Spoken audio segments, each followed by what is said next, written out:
The following is a special presentation of iRacing on LSRTV, your home for sim racing.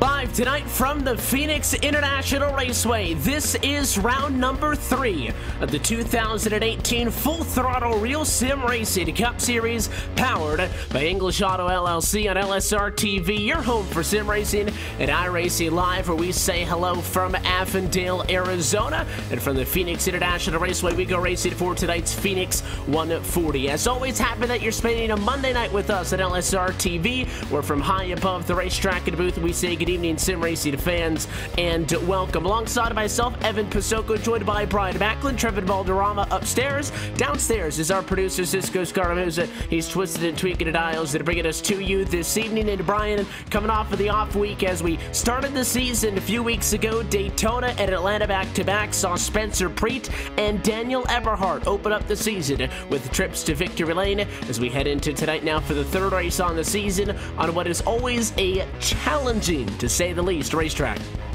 Yeah, this is a very challenging racetrack. As you mentioned, you have two completely different corners, and you have that dogleg down the backstretch where these guys can cut the track and go down on the apron to try to make some ground. I expect you're going to see a lot of big moves back there on restarts, and especially if you're trying to make a pass on a guy, you're going to see those guys diving all the way down to the bottom of the racetrack before they get to turn 3, which can make things interesting. We saw on Sunday in the Monster Energy Cup race, a lot of guys using that apron to try to make some big moves, and it could have created some chaos. I have a feeling we might see some chaos because of it here tonight. Controlled chaos, hopefully, as we go racing for 140 laps at the Phoenix International Raceway. Trevin, in comparison to the two racetracks that we've been to so far this season, Daytona and Atlanta, big track at 2.5 miles, that moderate track at about 1.5. We go to the shortest track that we'll see on the season until we go to Martinsville, Bristol, and Richmond, 3 short tracks in a row a little bit later on in this opening segment. But through those two races, and we come into tonight, the short track, no surprise that it is Daniel Eberhardt and Spencer Preet leading in the championship. Just as I said, those are the two drivers who have found victory lane. Obviously, they've started off nice and well, and obviously you want to get out of the gate nice and easy, and it's the objective for everybody, but it's not going to be the the win all take all. You do have to compete throughout this entire 10 race segment, and again, as we've explained to this point on the year 30 race season, but we are splitting it up into 3 10 race segments. So after 10 races, we hand out some cash and some hardware for the segment 1 championship. End goal is to get into the playoffs, but for Eberhardt and Preet, it's definitely nice to be ahead of the game early. Yeah, absolutely. You have Daytona and Atlanta that you've already done, and then you come to a track like this. This goes from high banking to moderate banking to no banking at all. So that's also going to come into a factor. You got to make sure you get into these corners correctly and not burn the tires off, because you weren't really worried about burning the tires off in Daytona slightly, but here in Phoenix, your tires will go away very quickly, so they're going to be screaming for tires more than they're going to be screaming for gas. Of course, just the way that Phoenix races, Brian, with that dog leg on the back straightaway, the fact that if you want to, it's really 3 turns, if you will, but, with that kink on the back straightaway, that is soon to become the front stretch when this racetrack fully converts in the fall, and I'm sure that scan will be coming to the iRacing service pretty quickly, but this is a racetrack that, despite the fact that, yes, it is a mile in length, it races like a racetrack half that size. And if you talk to any of the drivers about that, that's exactly what they will say about this racetrack. They look forward to coming here because some of the aerodynamics that you would see play a factor at a place like Atlanta or at California or one of the bigger tracks, they don't have to worry about that here. They can beat and bang a little bit here and still be competitive. You're going to see these guys be more aggressive here than they would be like next week at Auto Club because they know they can get away with it. And it wouldn't surprise me at all if we see a bump and run for the win at the end of this thing. We've seen some very exciting finishes here at Phoenix International Raceway in the past, and we are happy to be back for the third race on this Full Throttle Real Sim Racing Cup Series campaign powered by English Auto L.L.C. That being said, though, our 10-minute one-car qualifying has drawn to a close, so let's go trackside and take a look at tonight's LSRTV starting grid. Pole position on this one, get to go to the number 11 car. That is Dylan Jones, who will start tonight from pole position with the 26.614 best of the best. He'll bring us to the American Ethanol Green Flag tonight and will be accompanied on the front row by the 88 of Andrew Farinars, who rolls off in second. Looking back to row number 2, third spot tonight belongs to Galen Gidman. Brandon Bowie alongside rolling off at fourth. And a race winner from earlier this year in Daytona, Spencer Preet, will round out your top 5. Starting in that 6th position here tonight. He won this race last year at Phoenix. David Washington starts from the 6th position. Then we have Carl Shedd starting in 7th. And then the guy that won 2 weeks ago at Atlanta, Daniel Eberhardt, he's going to start from the 8th position here tonight. Michael Cozy Jr. will start 9th, and rounding out the top 10, our own Austin Coop starts 10th. Starting 11th will be the 89 of Jeff Ward. Starting 12th, Nick Silver. 13th, Sean Casto. 14th will be the 31 of Aaron Bennett, and rounding out your top 15 will be the number 18 of Shane Paris.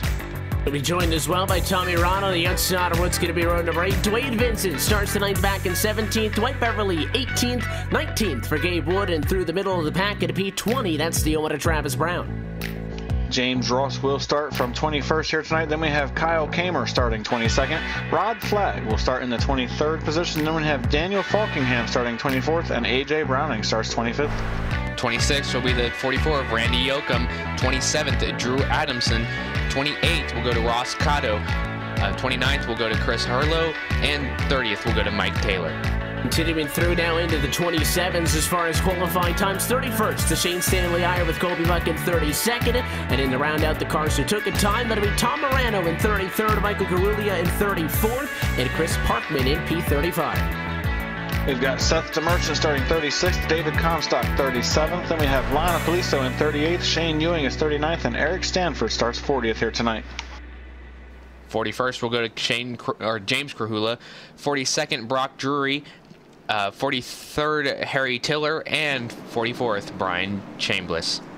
A complete look top to bottom at your LSRTV starting grid as the field paces behind the iRacing.com pace car, and we get set to go racing in the desert. As the field gets doubled up, again, a field going to be in the hands of Dylan Jones. Keep in mind that when we do get going, the 11 car does not have as much of an opportunity to restart when he wants. Look for the American Ethanol Green Flag as we come at a turn number 4, and we go racing from Phoenix. Third race of the 2018 Full Throttle Real Sim Racing Cup Series is underway, and a battle for the race lead to 1 and 2 for the first time. Top side, Farinars not going to want to give this up. Check that dog leg down the back straightaway as they spread them wide. And that dogleg is going to allow Dylan Jones to take control of the race lead as he was able to cut the racetrack and move ahead of Andrew Farinars. And as he works off of turn 4 for the first time, he's going to lead lap 1 here at the Phoenix Raceway. And he's going to try to get away from these guys, single file through the first 3 cars, and then right back there battling in 4th and 5th. We have Daniel Eberhardt and Galen Gidman trying to go at it. Looks like Eberhardt's going to control that and move ahead, and that's going to keep him in that 4th position. Eberhard starting up front in a good position and trying to go back-to-back. Winner from Atlanta 2 weeks ago with an off week last Monday night. As he gets back into action here tonight, plus 4 positions on the opening lap for the number 94 Diffusion. So a good jump out of the gate for him. He even David Washington as well, going 6th to 3rd spot, which means a couple of cars had to go backwards. It was not a good go for Galen Gidman, who dropped the back significantly, and Brandon Bowie in the 43 car, slated to start this race up in the number 4 spot. The 43 elected to start from pit road, so he just started after the restart, not with the group. He finds himself way back in 41st. That's last on the lead lap. We have got ourselves a setting up for what could be a battle for appears to be 5th spot with Gail Gidman leading all of that off. 45 of Carl Shedd, Michael Cozy Jr., Nick Silver all following closely behind. They're all trying just to really ride it out because they got close to 135 laps to go, so maybe just feeling out the track for right now, seeing how the tires really respond going into these turns, because as I said before, this track does not have a lot of banking. As you see, the number 89, it appears of, excuse me, that's the number 99, Tommy Ryan, really get out of the groove right there going into turn number 3. We'll see how he recovers coming in turn number 1. When the banking falls away more and more as you work through the racetrack down in turns 1 and 2, 10 to 11 degrees of progressive banking. That's the same thing that you'll see halfway down the back straightaway with the dog leg. Talk about that in a moment. Yellow flag is out with a caution. Early problems at an Audi 5 as Shane Stanley Iyer is torn up. Harry Tiller is also around at a quarters 1 and 2. And we have an early caution flag here at lap number 5, Brian.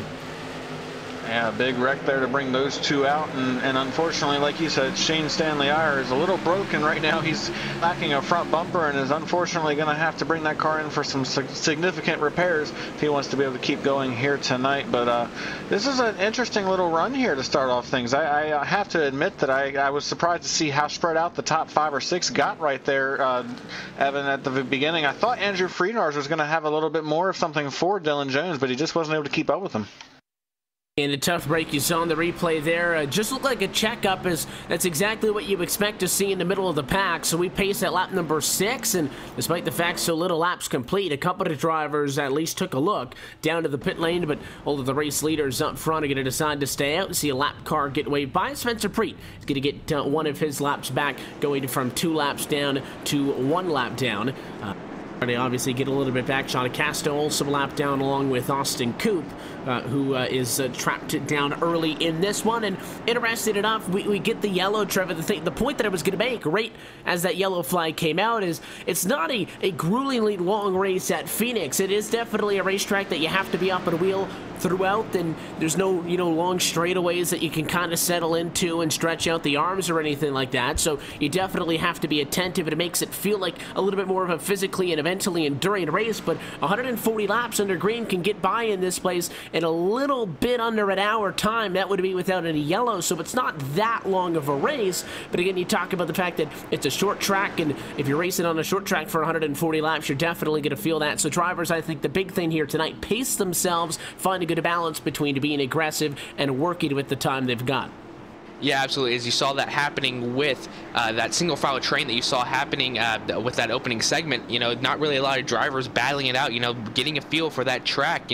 It's hard to get a tunnel vision at this track. You're going to be always awake, as you said. There's not really anywhere for them to really get calm and, stay calm, because this track changes every single turn, every single straightaway. It always is just going to keep on changing on you. So you got to stay awake, got to stay aggressive, and always got to, see what's happening in front. As you saw, just what happened with that caution, checkups happen, and unfortunately, someone got in the back of Harry Tiller, and around he went. And Stanley Iyer, who was behind it, the 95 machine, he ended up really getting the most of the damage. He's trying to get himself back around to the pack. Harry Tiller just now leaving the pit stall, and everybody who was down on pit road getting serviced is trying to get back out, obviously, before the lead lap group of cars comes on by, so they can avoid getting pit a lap down, if not, if they're already a lap down, any further down. You obviously don't want to dig yourself a hole early, and I think that all of the drivers, the 3 that we had that were off of the lead lap at the top of the yellow, have been able to get wave bys and get back to the lead lap, so we should have 44 cars set for the restart. By the time this thing comes back through, I do not think that any drivers involved in that accident have officially parked it for this one. I will admit that Audi 5 Shane Stanley Iyer not looking all that hot right now, not sure how long that car is going to last, but it is still a valid point that everybody's still on track. Light's going to go back on top of the pace car, Brian, just for a moment. We will go green the next time around. Race control just extending the caution period a little bit to allow everybody in the back to group up and make sure everybody's side by side in the correct positions. Yeah, and since we have an extra lap, I'd like to say I'm really intrigued to see what Freenars is able to do on this restart. On the initial start of the race, he got up to speed really quickly with Dylan Jones and was able to stay to his outside through 1 and 2. And if he had cut the dogleg with Dylan down the backstretch, he might have been able to stay on his door and maybe even make a move for the race lead down in 3 and 4. If he can do it again and maybe this time cut the dogleg with, he might actually be able to challenge him for that race lead. So this restart could be very interesting up front for these guys. We'll try it again this time as the lights look to go out on top of the iRacing.com pace car. Dylan Jones, Andrew Farina is going to be on the front row for the restart. Point I was making when we were coming to the green flag is that on the start of the race, the initial start race leader doesn't have that much of an advantage over the car on his right-hand side because they both have to go on the drop of that American Ethanol green flag on the restart here. When the pace car goes down and in, that 11 Dylan Jones is going to have an opportunity to restart this race. Look for him to try to get off into turn number 1 and clear for Enars by the time they get there. It'll be the 88's job to either challenge for the race lead or tuck in line behind the 11 before maybe that 98 machine of David Washington makes something happen on the inside. Both Eberhardt and Washington on row 2. Eberhardt the outside in 4th, and on the inside, that's the 98 Washington in 3rd. They both made a lot of moves on the first restart of this race. We're only 10 laps in as the pace car gets set to head down. We will see if they continue to be aggressive right from the get-go from Phoenix. Still a long way from home, though, as we get set for restart with 130 laps left on top of the scoring to pile on. Dylan Jones going to get off and get going, and a green flag flies as we're back underway. Fantastic restart by the number 11 of Dylan Jones. Freinars is trying to get to the back of him as we still have a battle going on between the number 98 and 90. We'll see how it goes throughout the dog leg and see how spread out they get.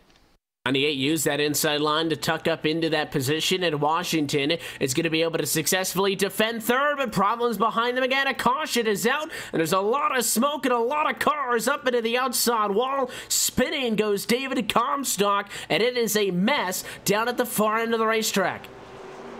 A big moment for David Comstock, and it looks like he got a little bit of help going off into the corner. He was trying to make his way into the corner. It looks like the number 82 of Drew Adamson got into his left rear and kicked him sideways and turned him around going off into turn 3, and unfortunately he just wasn't able to keep that car off of the outside wall, and he's going to have to get some damage fixed on that number 42 machine now as well before he can get back out there and try to get up to speed.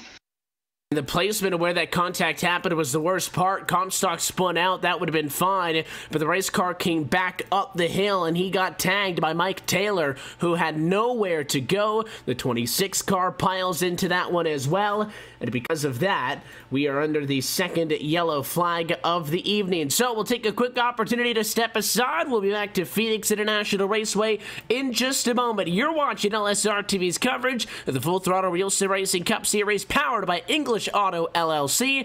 on your home for sim racing and iRacing Live.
And back live from the Phoenix International Raceway, just back in green flag conditions after the second yellow flag of the night. Early in tonight's Phoenix 140, leader Dylan Jones still controlling it from the pole position in this race. He's led through now 17 laps of contest. Hotly contested, though, Brian, by Andrew Friedars of the 88, David Washington, the 98 machine right there in third as well, not letting your race leader run away too far off of the green flag.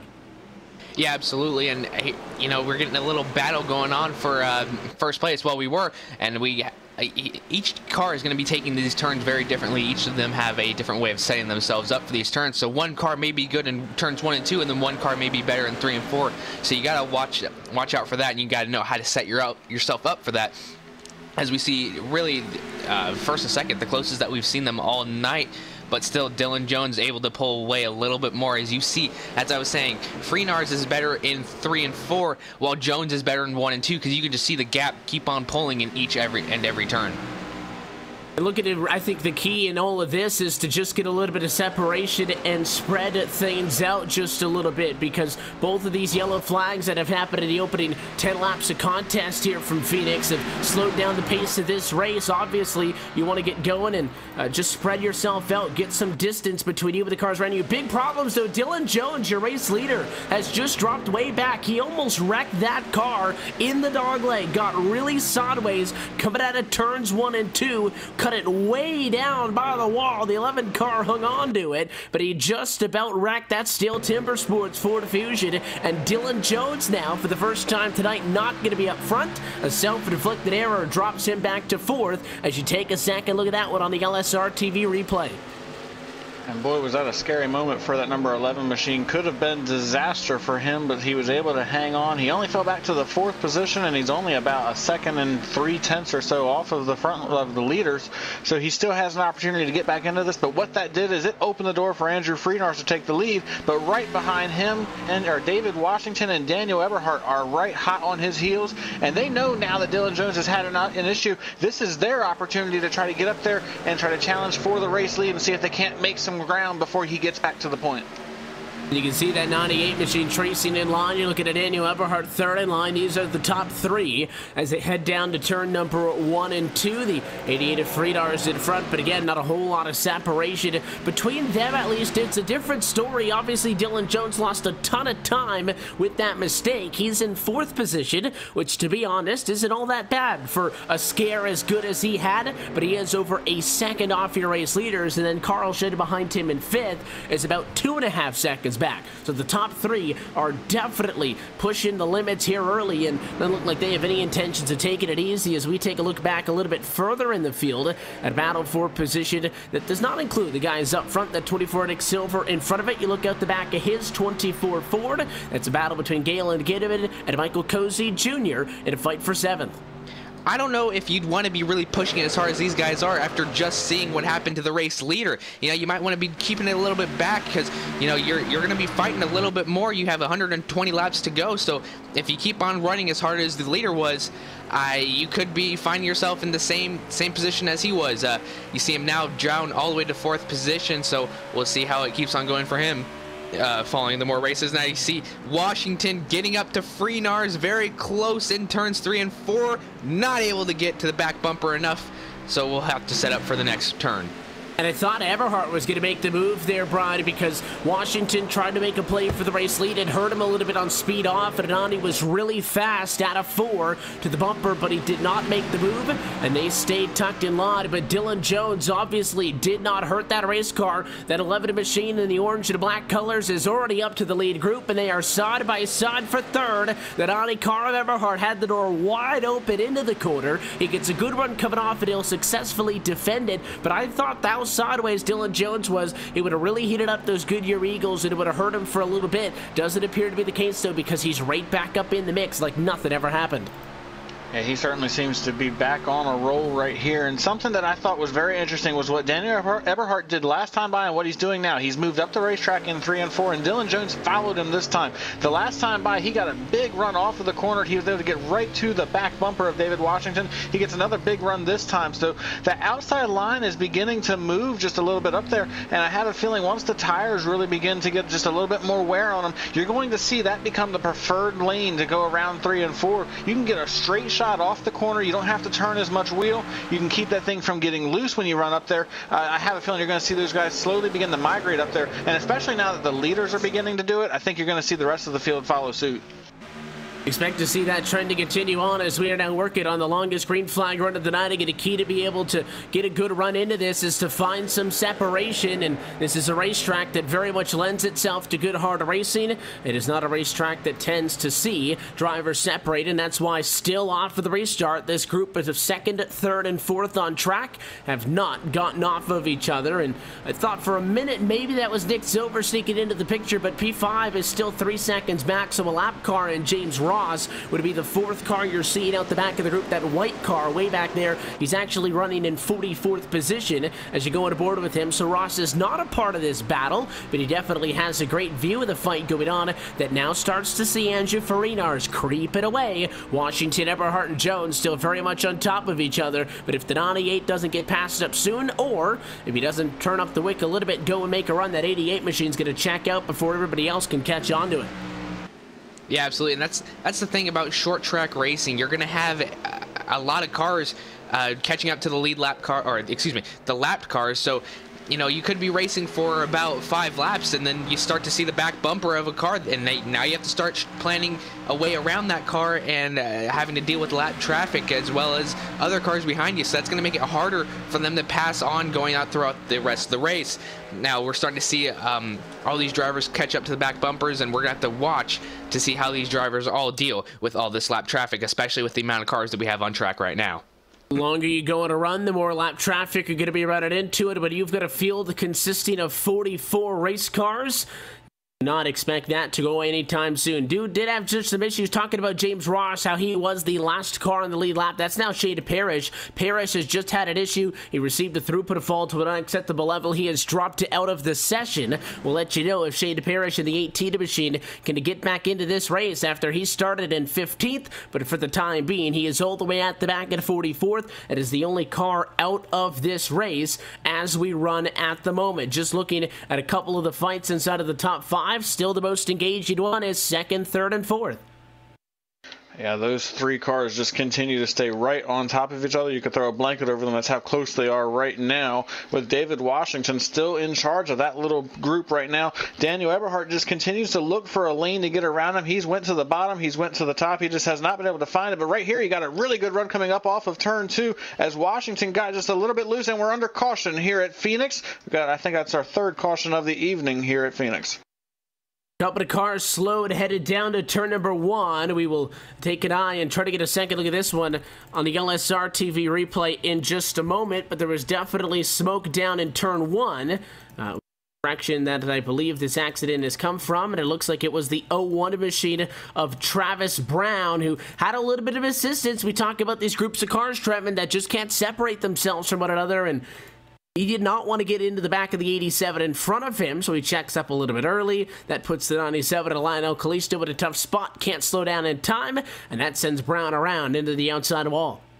Yeah, you know, you got it. Once you get a lot of cars into each other, once you get a lot of cars, you know, like bunched up together and going into turn 1 like they do, and turn 3 and turn 4 and the dog leg, you know, you got to watch out for drivers all around you. And, you know, sadly, this is what happens. But here we go, seeing cars coming down pit lane. Ooh, that got really close for that number 90 and 98.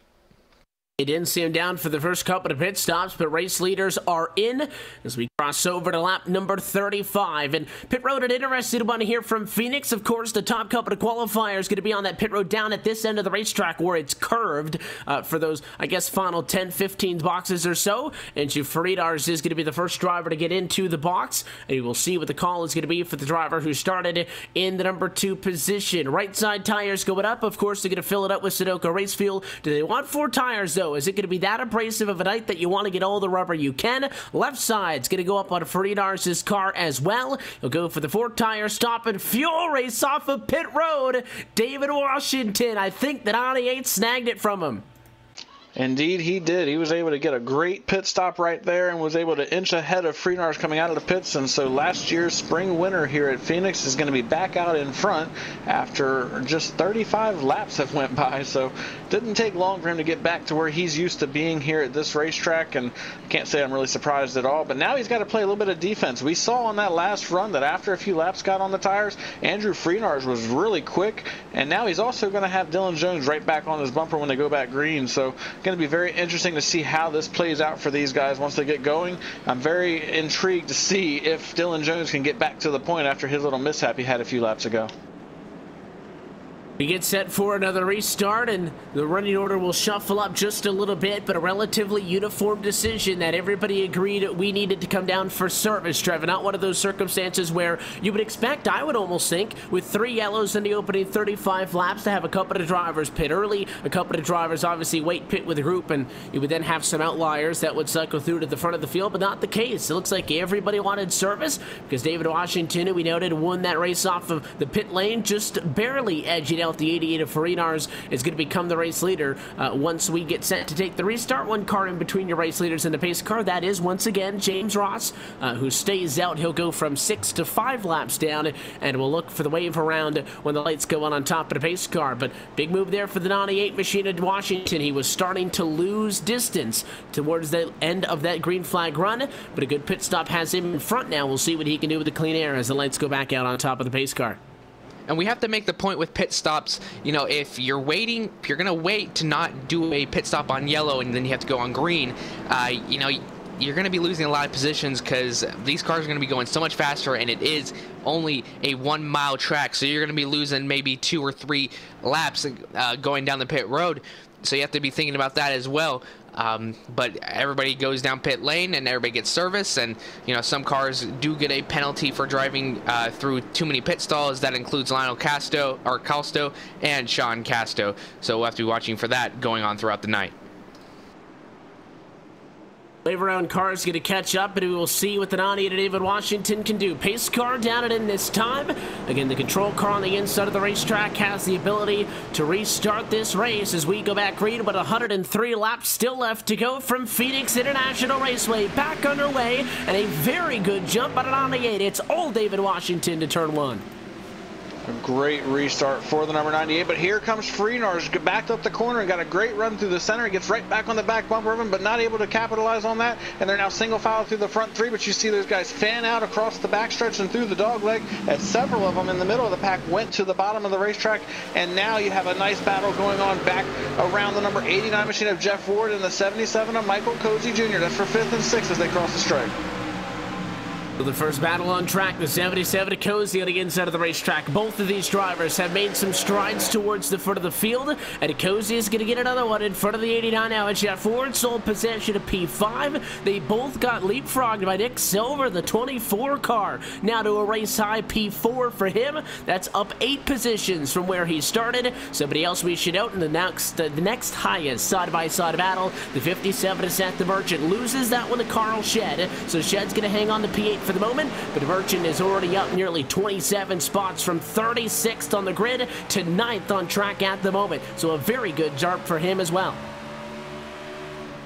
And every restart, the leader has been getting a fantastic restart, fantastic jump and everything. So I'm going to take note of that. So every single time that we see a restart, you expect that leader to get a great jump going into turn number 1. And now you see him just starting to pull away a good gap from Andrew Freenars. But also we have a yellow out on the track. Caution flag is out again, and your race leader is going to check it up. It's on the front straightaway, and Rod Flag is involved in this one. The 23 is the driver who goes around, and he had a little bit of assistance. We'll take a second look in a moment on the LSRTV replay, but Flag was up on the outside of the racetrack, trying to make a transition from that outside line to kind of tuck down in line, and it put him a little bit off pace off of the corner. And that 42 mission to David Comstock, the slightest of taps to the left rear quarter panel, a Rod Flag, but Brian, you cannot get away with contact on that spot of the race car, on that spot of the racetrack, and it just sent that 23 around. Very slow spin, but that pit road wall is so close, there's really nowhere for you to lose all that momentum, and he knows that into the wall pretty good for the yellow. Unfortunately, the track is just so narrow down the front stretch that when something happens, you're either going to run into one of the walls or you stand the chance of getting hit by one of the cars that's trying to make their way past you.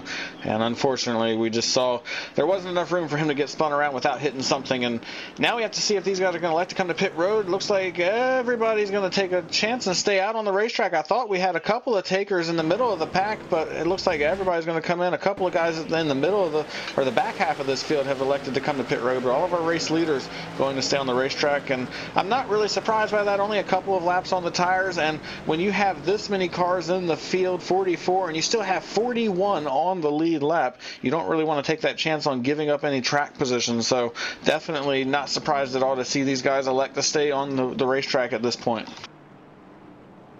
And they have been, again, rather in sync with one another as your race leaders stay out. And not surprised for the guys way up front. I don't think that, Washington and Freenars want to pit every 5 to 6 laps. But the fact that everybody came down and pitted that last time, so not this yellow, but the yellow previous to this at about lap 33 or so, that everybody pitted and we didn't have any, anybody at the back who short pitted on an earlier yellow that stayed down and wanted to go up front. Did have a fair amount of drivers come down to the pit lane, but that was obviously towards the back of the pack. A couple of those drivers involved in some of the incidents tonight, so their attempts to get the damage on their cars fixed up is going to be an ongoing process over the course of the night.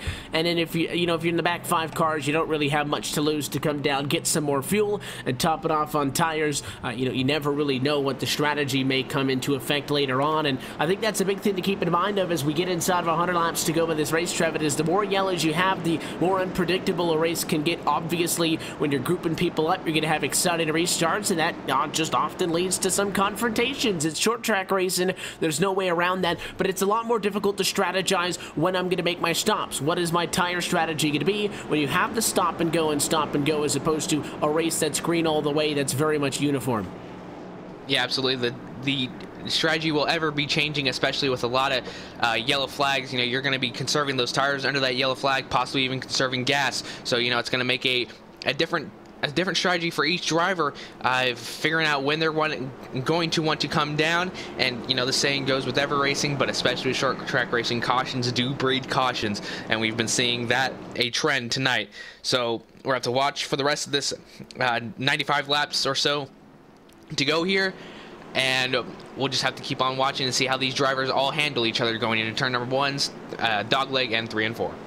And as the lights go out on the pace car, I want to remind you that coverage of the Full Throttle Real Sim Racing Cup Series, as always, is powered by English Auto LLC. English Auto is a full-service luxury automobile repair center in Odenton, Maryland, conveniently located to serve both the Baltimore and D.C. markets. English Auto specializes in Jaguar, Land Rover, Mercedes, Volvo, and B&W service. Founded in 2007, English Auto is now in its 11th year of business, and with a staff that has over 60 years of combined experience in the automotive service industry. English Auto has an A+ rating from the Better Business Bureau. For more information, visit them online at www.englishauto.us and through social media at facebook.com/English Auto and on Twitter at English Auto LLC, proud title sponsor of the Full Throttle Real Sim Racing Cup Series, powered by English Auto LLC. The pace car's down and in. We'll see if David Washington can go through the motions again, and he does. Another good jump for the 98 car. Down and away and clear of Freenars he is, and here comes Freenars again with a great run through the middle of the corner. We saw that on the last free start. He does it again there, but not able to do anything with it once again. And now the battle is on for 3rd and 4th as Nick Silver is all over the back bumper of Dylan Jones. He looks high going into 3. Can he get a good run? He gets a great run through the center of the corner, right on the back bumper of him as they come off turn 4. Fighting going to continue. Expect this right off for the restart. You want to get what you can, but we finally single file things out throughout the top 6. That fight for 7th, it's where it's at, and they are still 2 by 2, just like we restarted this thing. Dwayne Vincent is the one moving up on the inside of the Parker Store Chevrolet. He'll clear Carl Shedd down the back stretch to 45 tucks in line, but he cannot protect the inside, and Seth the Merchant trying to get a nose on the bottom. Not sure he'll be able to make it stick coming off of the corner. He will not, and Carl Shedd maintains P8, but Seth the Merchant continues to be aggressive off of these restarts. Absolutely, as we see still a battle going on between the number 17 and that number 1, but now the 17 of Michael able to really pull away off of that turn, but coming in turn number 3 and 4, you see the 43 of Buey really get those tires below that yellow line. You're going to be seeing that a lot tonight. The left sides, they do like to cheat that yellow line, but that's really the risk. You know, you got half those tires on flat surface and half the tires on a banked surface, so it's really a risk and reward for drivers most of the time. But we have a yellow flag out in the track right now. Caution's going to come from behind, and we've got a parking lot on the inside of 1 and 2, and it is Randy Yoakum who is pinned. He's jackknifed up against the pit road wall, and a yellow flag comes out once more. We'll get a second look in a moment. The 42 machine at David Comstock, a very spirited drive, passed up about 3 car lengths, driving to the inside, just got in there way too hot, tagged the 44 Yoakum in the left rear, and he just could not get away from him, and he and the 26 car of Brock Drury just pushed the 44 to a stop. They got pinned up against the wall, and that's what puts us under the caution flag again. Second in a row, the 42 car's nose was involved in one way or another. Boy, and Comstock has had a rough night here tonight. He didn't get a qualifying lap in, and then he was caught up in a wreck earlier on when he got turned down in turn 3, and now this happened. So a rough night for our defending series champion, but he's got a lot of time left. If he can get that car fixed up, he can try to get back out there and still get something out of it here tonight. But just one of those deals, and now we have to wonder if these guys are going to elect to come to pit road after this little short run. We had a decent run to begin with, but now we have another short run to see if these guys are going to come in. These leaders are in David Washington and company, but it is not going to be everybody. Brandon Buey is going to stay out. He'll go to the race lead. He is one of just a number of cars that do not want to pit. Let's see what the call is for the drivers who do. Washington into the box. The 98 was first. Well, he was second in last time, but he was first out. That's how he took over the race lead and did not falter on any of those race starts. So he sits in the box, and it looks like he'll go with exactly the same call he did last time. He wants the 2-tire call, though. The 98 cuts it a little bit short. He does go with the 4 tires, and he will come off of the pit lane, so he'll definitely have the speed, but is that going to be worth trading the track position because a handful of cars stay out? Yeah, again, we're going to be talking about a lot of strategy going on tonight with these yellow flags really playing a factor into this race. We've got about 5 yellow flags so far, and you know, you're starting to see the different cycles of pit stops that people are going to start doing. Now we're starting to see who's going to be taking the lead over once we come across the stripe. That will be Brandon Buey. The one that stayed out, Spencer Preet followed behind, and Daniel Eberhardt, the top 3 going to the restart coming up. You also have Austin Coop stays out, goes to 4th, Sean Casto to 5th, Tommy Ryan, Dwight Beverly, James Krahula, Tom Morano, Drew Adamson, and that is just through the top 5 or the top 10. I think Daniel Falkenham is technically going to be the first driver off of pit road. The 1 car came into the box. I did not see tires get put on it, so he may have just gone fuel only, which would be quite a precarious call. I'd be surprised if he didn't actually go for 2 and we just didn't see it when the 1 car was down into the box. But I can tell you that David Washington's got 4 tires, and he is 12th position, Brian. So are those 4 tires going to be good enough to make up 12 spots, especially considering the shorter length of the runs we've been seeing so far tonight? It's going to be tough for him to do, and I think considering the trend that we have seen so far in this race where we've had a bunch of short green flag runs, we haven't really had any long green flag runs, I'm not sure that I would have made this call to come to pit road. We still have almost the entire field on the lead lap with 40 cars still on the lead lap, so that's a big chance to take to come in at that point. And even if he did only give up 12 positions like he did right there, that could have been a lot more. That half the field could have stayed out. We could have seen him back around 20th, 21st or something like that. It's just a risky call. He's got the speed in the car. Now is when he's got to show some patience because he's going to have some guys in front of him that he hasn't really had to race here tonight. And if he doesn't show any patience, he could end up in a very bad situation and could end up getting caught up in a wreck. So definitely got to be careful here. We'll see what Brandon Buey can do, though. The 43 Chevrolet is going to be out in front of the field for the first time tonight. He started in 4th, but did not get a very good jump, as we noted. Decided to start this race from the pit stall. Did not start with everybody else. He had him at one point way back in 43rd position. He is now leading this race, only 53 laps in of 140 tonight from Phoenix International Raceway. So another race start. At another time, we've got a first car. Going to give it a swing from out in front. We'll see if the 43 can do it. Holds the 37 back a lot longer than what we saw Washington do, but it still works as we go back green. Buey leads to turn 1, and Spencer Preet trying to hang on to second. It's a challenge from Eberhardt to the inside, but short-lived. Another fantastic restart by that pole sitter, or not the pole sitter, the leader coming out of turn 4. Just a fantastic way to get this run started for him, as you see Spencer Preet really close behind, and Daniel Eberhardt as well.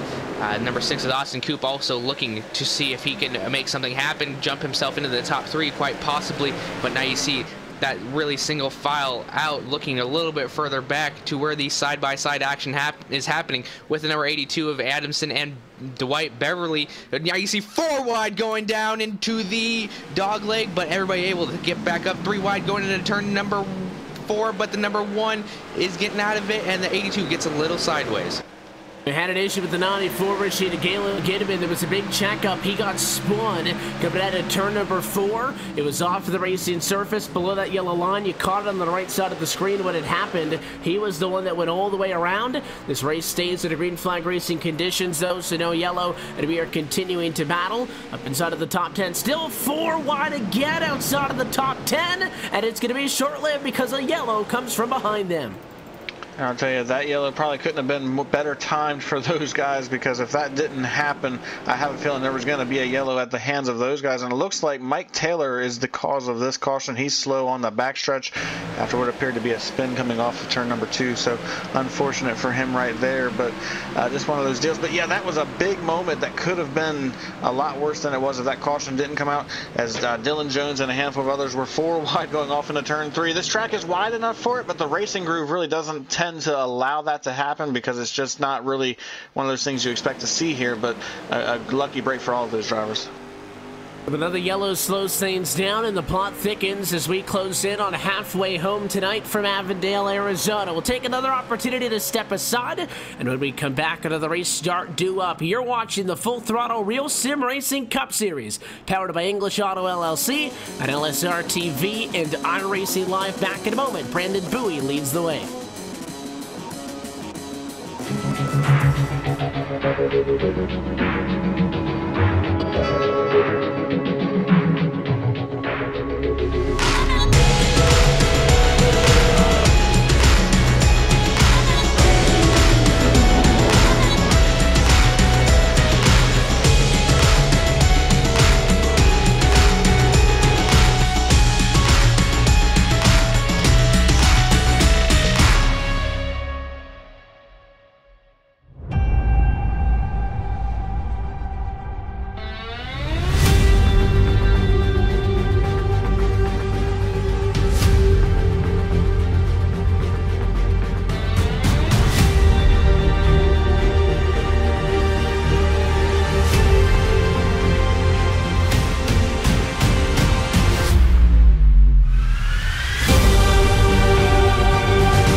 Welcome back to LSRTV's coverage here at Phoenix. We're about to go back green here as these guys approach lap number 61. The lights are off on the pace car. Brandon Bowie will be the leader when they get back around. This time by Spencer Preet will start to his outside. Then we have Daniel Everhart, Austin Coop, and Sean Casto, the top 5, and Brandon Bowie back out front. He led a lot of the race 2 weeks ago at Atlanta, came up short. Now as we are getting close to the halfway point of this race, let's see if he can bring it down.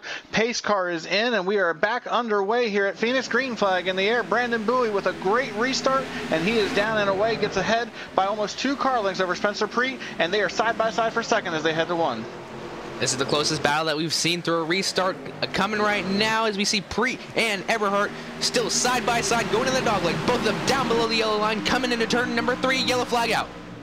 And a big wreck, it looked like, in the back half of this field is going to bring it back to a yellow flag once again. So as you mentioned, Trevin, just a few minutes ago, cautions tend to breed cautions, and that's exactly what we just saw here as these guys are just trying to get up to speed on the restart, and just a couple of cars made contact. I didn't quite catch the cars because I'm waiting for my game to catch up, but just a big wreck in the back to bring this thing back down.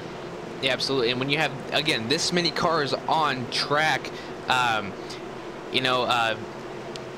you're going to have contact with other cars. As you saw Tiller just send it into turn number 1, and it didn't work out too well. You know, you're going to have these cars fighting for position lap in, lap out. As you know, with these drivers, you know, you're fighting for this top spot to come out on top, and you only have a limited amount of laps to do it, especially coming past halfway. So it's going to be harder for these drivers really to catch up. And now, after we've had a series of cautions, you've got to look back to that call by David Washington and Dylan Jones to come to pit road and give up the race. A couple of cautions. The racetrack, and that's where they still sit as we run right now. Something. We're in the tough spot now. We're going to stay out and go to the race lead. That's what makes strategizing a race like this so very difficult, because it's very hard to predict who's going to end up making that right call. Not right now with 76 laps to go, not with 50 or 40, but who ends up at the right spot with 20 to go and battling for the race lead, as opposed to leading laps now but not being in the conversation when it matters the most.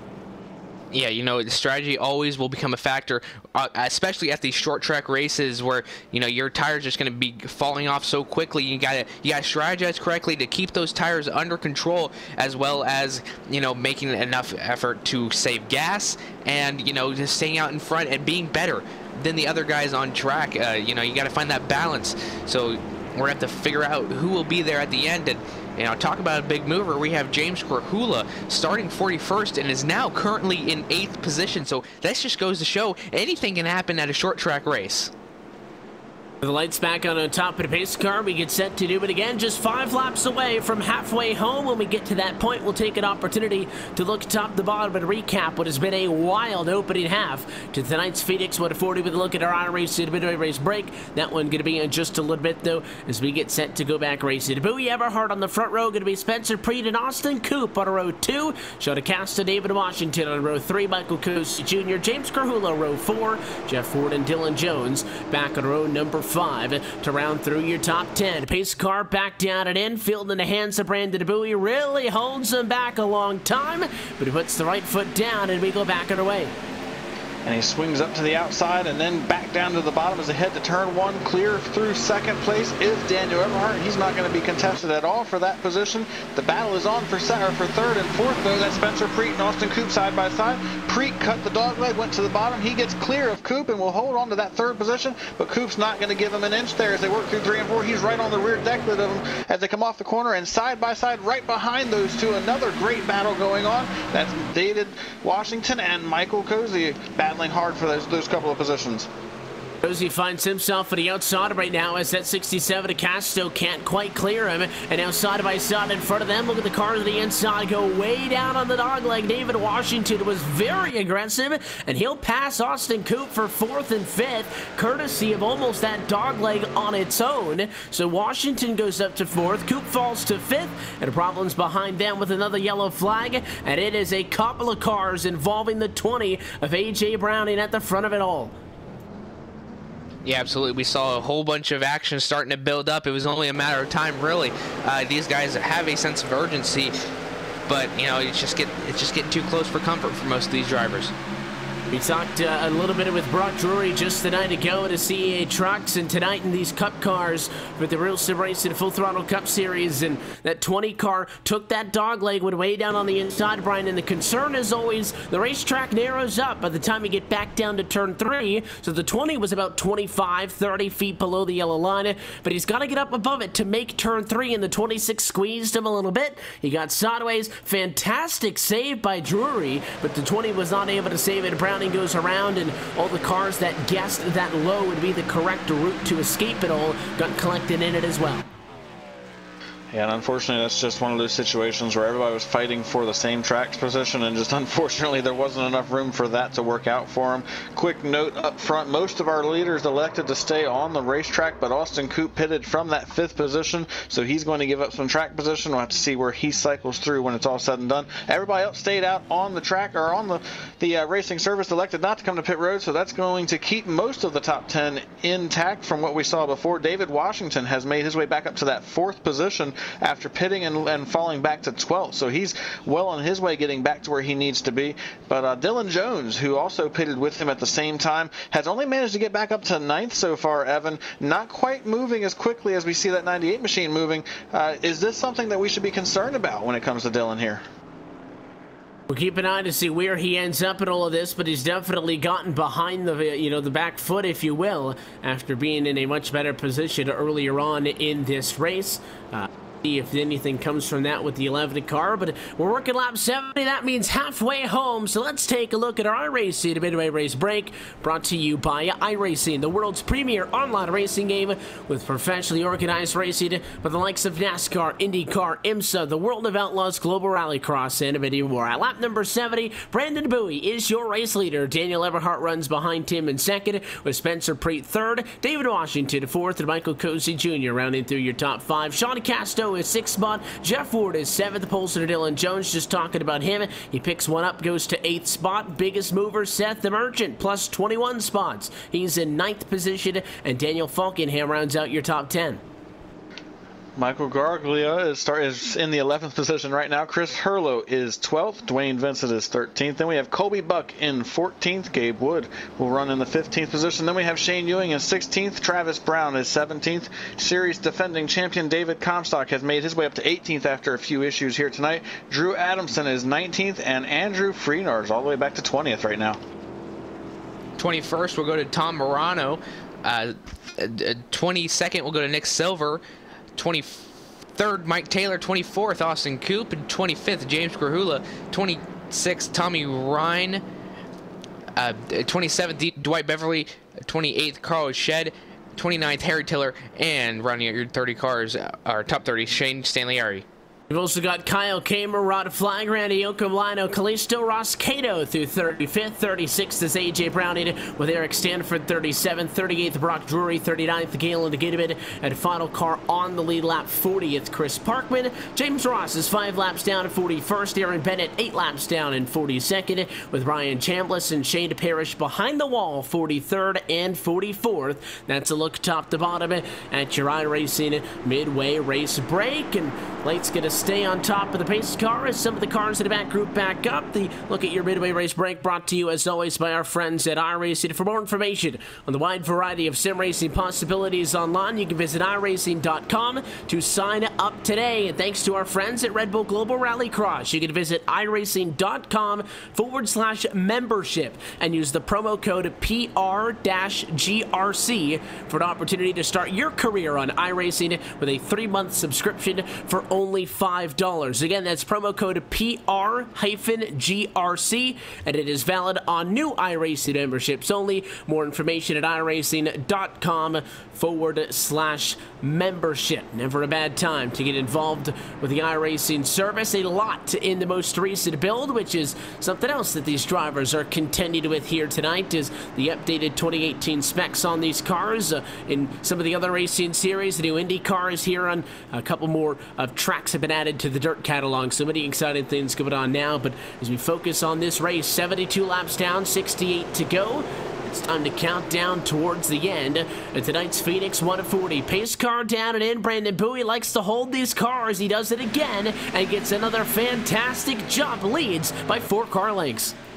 And a great jump that's going to get him out, like you mentioned, about 4 car lengths, and he's able to keep that car glued to the bottom of the racetrack, and he is sailing away, coming off turn 2. Battle is on for second, though. Here comes Spencer Preet down to the apron. Can he get to the bumper of Daniel Eberhardt? I thought he was going to have that opportunity, but he had to back off going into 3, and now that opens the door for David Washington, who went to the outside, and he's going to try to carry that speed off the corner. Gets a pretty good run coming up off, and is going to draw even with Spencer Preet as they head off into turn 1 this time by. Now, can he pinch him down to hold on to that position? Yes, he will, and he's going to move ahead into 3rd as they come off turn 2. Donnie and Washington doing a good job. You'll see Spencer Preet use the bottom. It'll draw him side by side with an Audi 8, but it makes that car just so tight into 3. You got to back it way off to get that car to rotate on the barely 8 degrees of banking at that end of the racetrack. And Washington can wind it up like a top on a racetrack, and he does complete that pass for 3rd position. So Washington wins out over Spencer Preet. Caution flag behind the field once more, and there's smoke in the front straightaway, and it's a big mess. The 7 of James Krahula, the first car I see, that Highlander yellow entry, is around, and it all started after contact with he and Mike Taylor in the 81 car. Yeah, you got to be watching out for contact coming out of turn 4, because, you know, as we were saying earlier with that first incident, when you get turned around on the front stretch, there's really no place to go. You're going to hit a wall, or somebody else is going to hit you trying to avoid it. So you got to be watching out coming down that front straightaway, as now we're going to be seeing many cars keep on going into him, and it's really just a tough break for them, all the drivers involved. And Taylor's just got a tad bit sideways. The 7 obviously going to be pushing up the hill on exit, gets tagged, and the racetrack is blocked. That 7 car, Brian, bounced up off of the outside wall. He bounced back down into the inside wall. At that point, he's covered just about every single square inch of the front straightaway. And when all the lanes are blocked, nowhere to go. And that's how you get innocent victims collected in an accident like that one. And it's just one of those things, like we mentioned a couple of times here tonight, this front stretch is just so narrow and just nowhere to go when something like this happens. It's just unfortunate for anybody that gets caught up behind it. Your best bet's just to pray that you can get on the brakes quick enough to avoid it, and unfortunately several drivers got collected in that as a result of it, and just nothing that they could really do other than just kind of get on the brakes and pray. But very interesting call here. I just noticed Brandon Bowie elected to come to pit road and give up the race lead, and he was one of the only drivers at the front of the field to do so, as Daniel Eberhardt and David Washington stayed out. So very interesting to see where Bowie is going to come out of this thing. Well, he was on the positive end of the strategy, but as I said, at some point he's going to have to pit, then he'll be on the flip side of the coin. And a 43 car, Brandon Bowie, comes in for 4 tires and fuel. He'll win a great race off of pit road. Dylan Jones, 3 wide to the line, I think barely edges out Michael Cozy Jr. Preet going to be 4th off of pit road, and then Daniel Falkingham. But there are a handful of drivers who stay out, and it looks like maybe a little bit less than 10 cars. But the big thing here is Eberhardt Trevin from 2nd stays out. He'll go right to the race lead. Typically, you know, it's somebody's 7th or 8th spot, all the guys up front pit, but the Nani had no intentions on sticking on the same strategy as the 43 car, and he'll end up in front for the next one.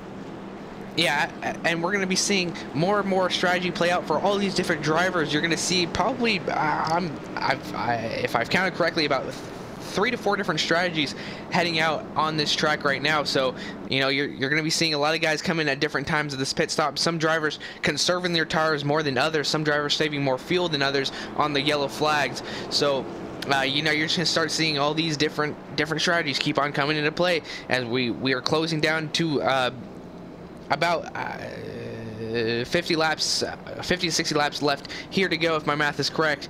But you're going to start seeing these guys start to get more heated. And that's the problem, Brian, is it's very easy to sit back and say, okay, you get into an accident, take it easy. You get into another accident, take it easy. But the problem is, every time you have another yellow, there's less laps to go in this race, and drivers are also thinking to themselves, if we're going to run under yellow for a good portion of this race, I'm not going to have an opportunity to make up spots on the green. So what do? They try to get the spots on the restarts, and it seems like kind of a never-ending vicious cycle that it just continues to feed into itself at a racetrack like Phoenix tonight. Well, it's one of those things where you just have to pray that you're going to get a lucky break in the later stage of this race, like we saw with David Washington. He pitted and out of the race lead, fell back to 12th, and now he's back on the front row as we're about to go back green. For Brandon Bowie, that's exactly what he's going to be hoping for too. He pitted out of the lead, fell back to 9th, and now if he can get a couple of cautions like this and maybe force those guys back to pit road, he can get the lead back and get his track position back. And now he is on fresher tires without any heat cycles on him, so he'd have an opportunity maybe if this thing stays green to get up there and challenge them that way. See what Daniel Eberhardt has for this one as the pace car heads down and in. Race leaders have been fairly successful at being able to successfully lead to the restart so far tonight. We'll see if the Donnie Machine can join the fray in his Ford, and he takes off. Very different from what we saw with Bowie, who held him for a good 4 to 5 seconds. Eberhardt was gone on the drop of the pace car, and he'll lead to turn 1. Here comes David Washington on the outside. Dwayne Vincent going to be the big loser in this one, falls to 4th, and maybe more as the 6-car of Austin Coupe tries to get up top on him, squeezing through. He'll get there. Not sure how well that position will hold now in 3 and 4 as the 6 is way up the hill. The number 6 of Austin Coupe is trying to hold on, coming out of turn number 4, gets very close to that wall, still fighting along with the number 13 of Dwayne Vincent. You see him getting to that right rear quarter panel, still there, as well as the pole sitter Dylan Jones fighting it out with Nick Silver. You see the Nick Silver go down below the dog leg, and now coming into turns 3 and 4, gonna have to back it way down as you're talking about earlier, but still that number 11 of Dylan Jones still able to keep it up as he's still getting a great run coming off of turn number 4, able to make 2 passes in that turn. And the key was to get in front of Dwayne Vincent. He was kind of boxed in there. Coupe was in front of him. Vincent was on his left-hand side. He had no breathing room, but he completes the pass on the 13 Dwayne Vincent, who's now fallen 3 spots since this race restarted. And now he's back with the cars with fresh tires. Brandon Bowie outside of the racetrack in that purple number 43 Chevrolet. He'll make it now 4 spots to the negative. The 37 car, Spencer Preet to the outside. That'll be 5 spots in a negative now for Dwayne Vincent, who continues to sink off for the restart, now down in 8th. Dwayne Vincent just continues to struggle, but how about Brandon Bowie? He is on a mission right now as he's to the inside of Austin Coupe. That would be for the 5th position if he can make the pass, and he's going to make easy work of Austin Coupe and slides into that 5th position. Coupe's going to try to fight back, but just can't get the gas down to stay to his outside, so Brandon Bowie will move into that 5th position, and now he sets his sights on Dylan Jones. And I've got to be honest with you, Evan Pasoko, if this thing stays green for much longer, I think he's going to be able to work his way closer to the leaders and probably be able to take that race lead back. He has got much fresher tires now, and it is showing as he is just able to make some moves that nobody else has really been able to make so far here on this run. Came to the restart, not all that deep in the pack, was 9th position. He's more than now halfway back up to the front, but the key for him to utilize these clean tires and the fresher tires is to get green flag laps under his belt to be able to put them to use. He's only a second off of Eberhardt, who continues to lead this race. David Washington is right there in second, a 10th off. In fact, the top 2 pushing each other, keeping the pace up front is Farinar's 3rd, 4th is Jones, and then Bowie, as we were talking about, in 5th, but this group is not getting away from each other anytime soon. Funny going on throughout the pack. And there's the yellow flag that you would expect. Problems a little bit further on, and it's big issues in 4, and the 44 it was. Randy Oakham came sliding down the hill. He was not a part of the initial contact, but he spun out trying to avoid it, and he gets a big shot. All of this started with the 2 car in the 95 in an incident that was very similar to the last yellow as well. You know, you got to find that correct balance of being able to push it hard enough to get past that car, but, you know, also keeping it in line. So, you know, you see another incident like that happening, and the car's trying to avoid it, gets on the brakes a little bit too hard. That back end will slip out on you, so you got to watch out for that as well. Able to keep that car in control, but here we go. Now we're having all these cars come down pit lane with Daniel Eberhardt leading the way down, and the 37 of Spencer Preet jukes out of the way just on the last second.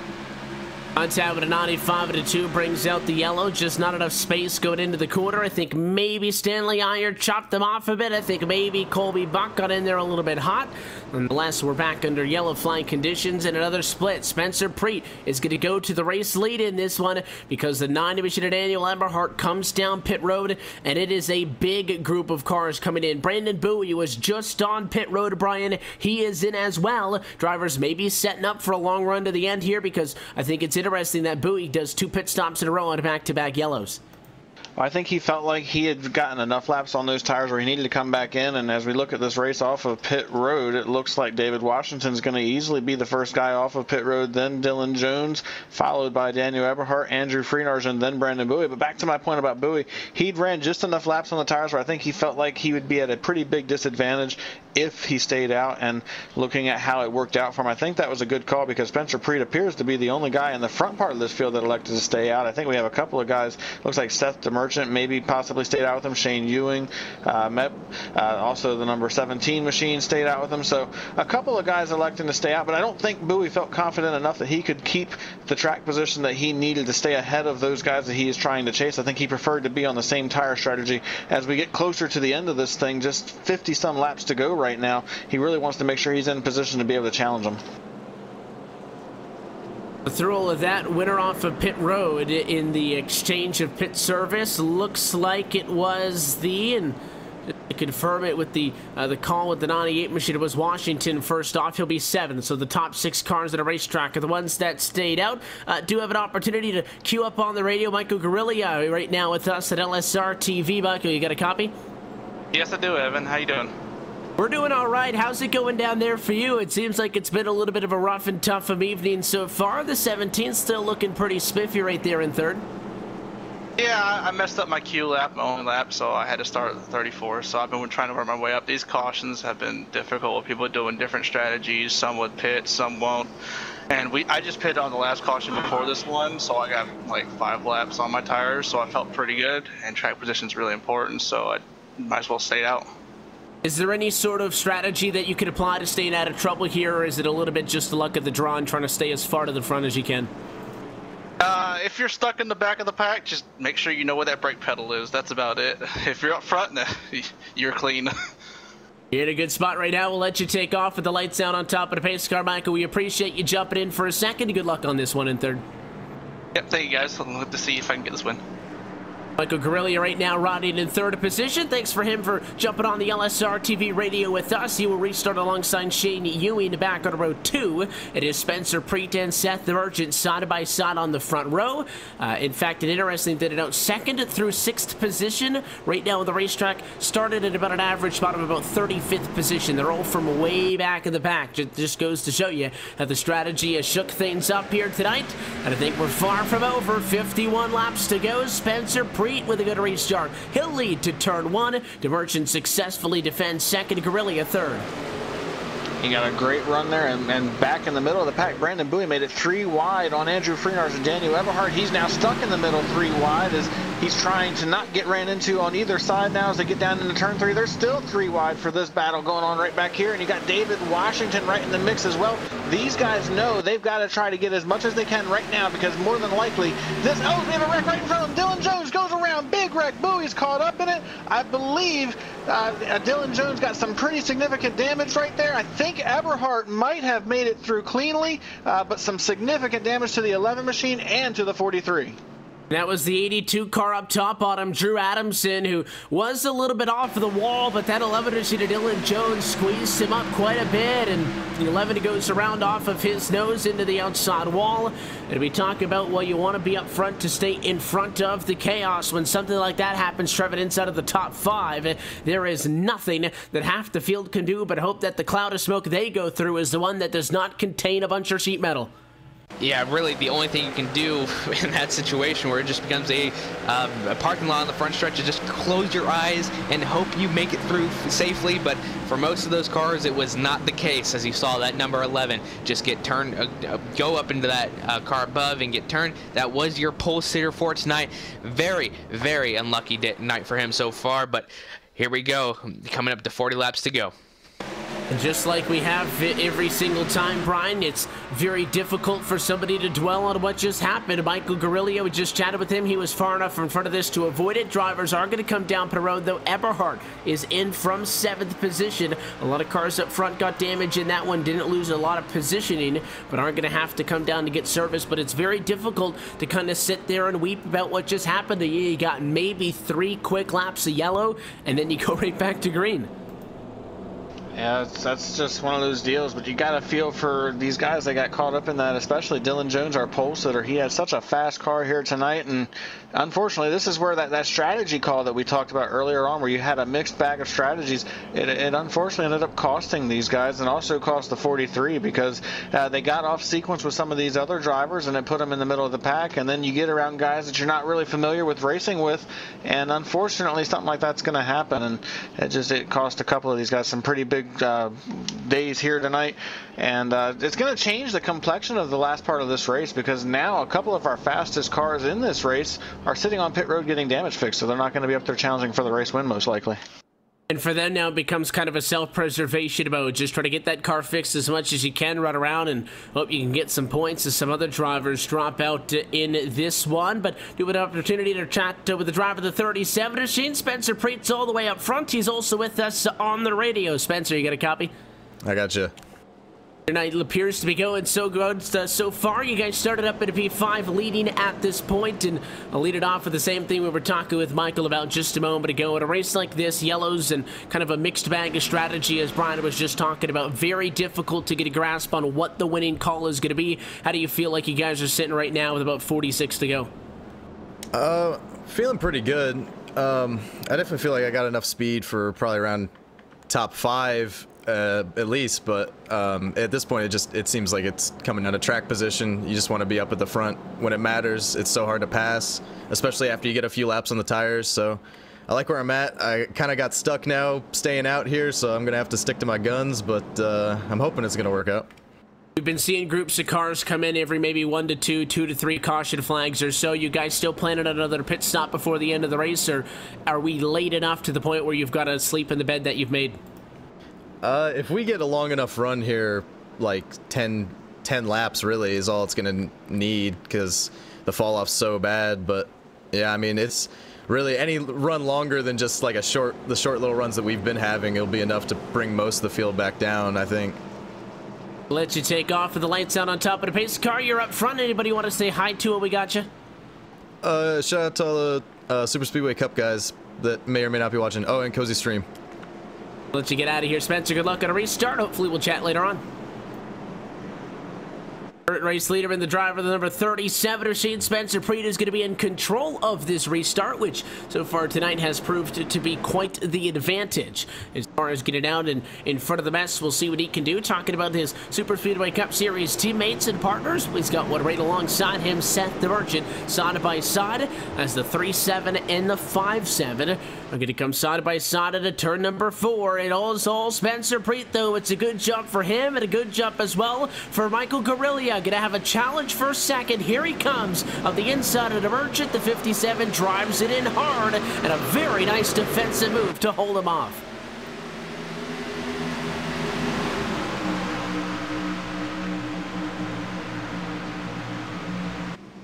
And while all that goes on, we have a great battle going on for that second position. Seth the Merchant, Michael Guerrilla is going at it as they come off turn 4 right now. You see these guys battling hard for that position side by side for second as they go off into turn 1. As Seth the Merchant runs way high in the middle of the corner. That's going to allow the 17 machine to get by. And now here comes David Washington on the bottom trying to make that move for the 4th position. And he's going to take that battle and go after it as they head off into turn 3. Here we go. He's going to move into that 3rd position and we'll try to get closer back to the front of this field as he's now got to work on the number 17 machine and he's got to get to Spencer Preet.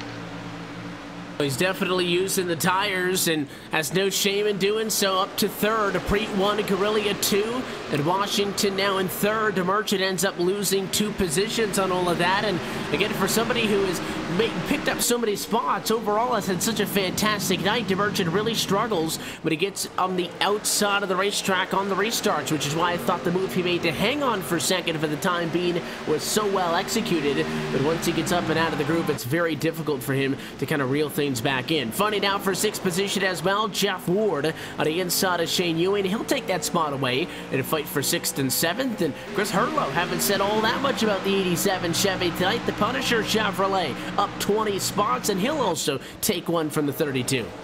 Yeah, that number 32 machine, Shane Ewing, has really been struggling since that restart. He's gone down about 4 or 5 positions since that beginning. First it was Michael Cozy, then Jeff Ward, now Chris Hurlow, and he's still fallen back. So we'll have to watch out what happened with him.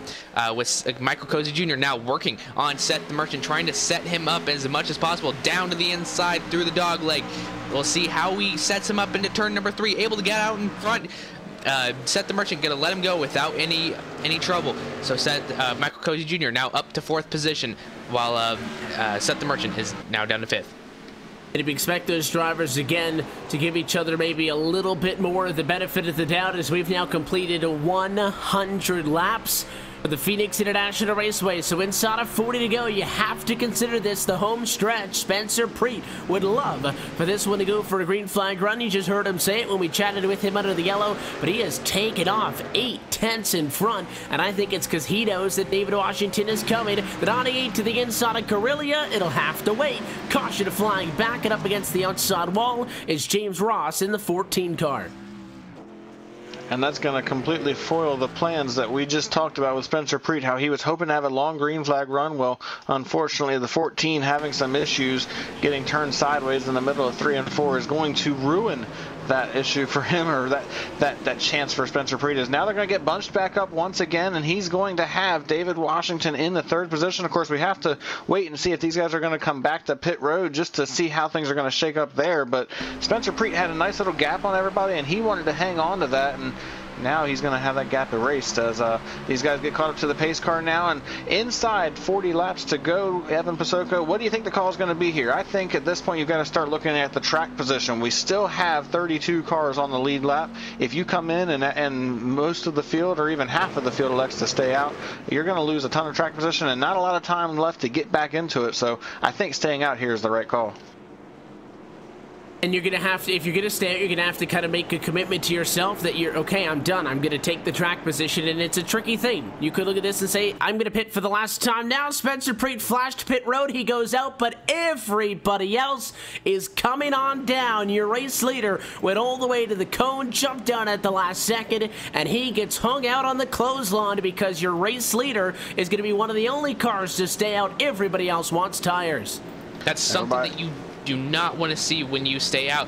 Everybody else goes down into pit lane, but we're going to have to see what the call is for David Washington. Now you see him on pit road. We'll see if the left sides come up.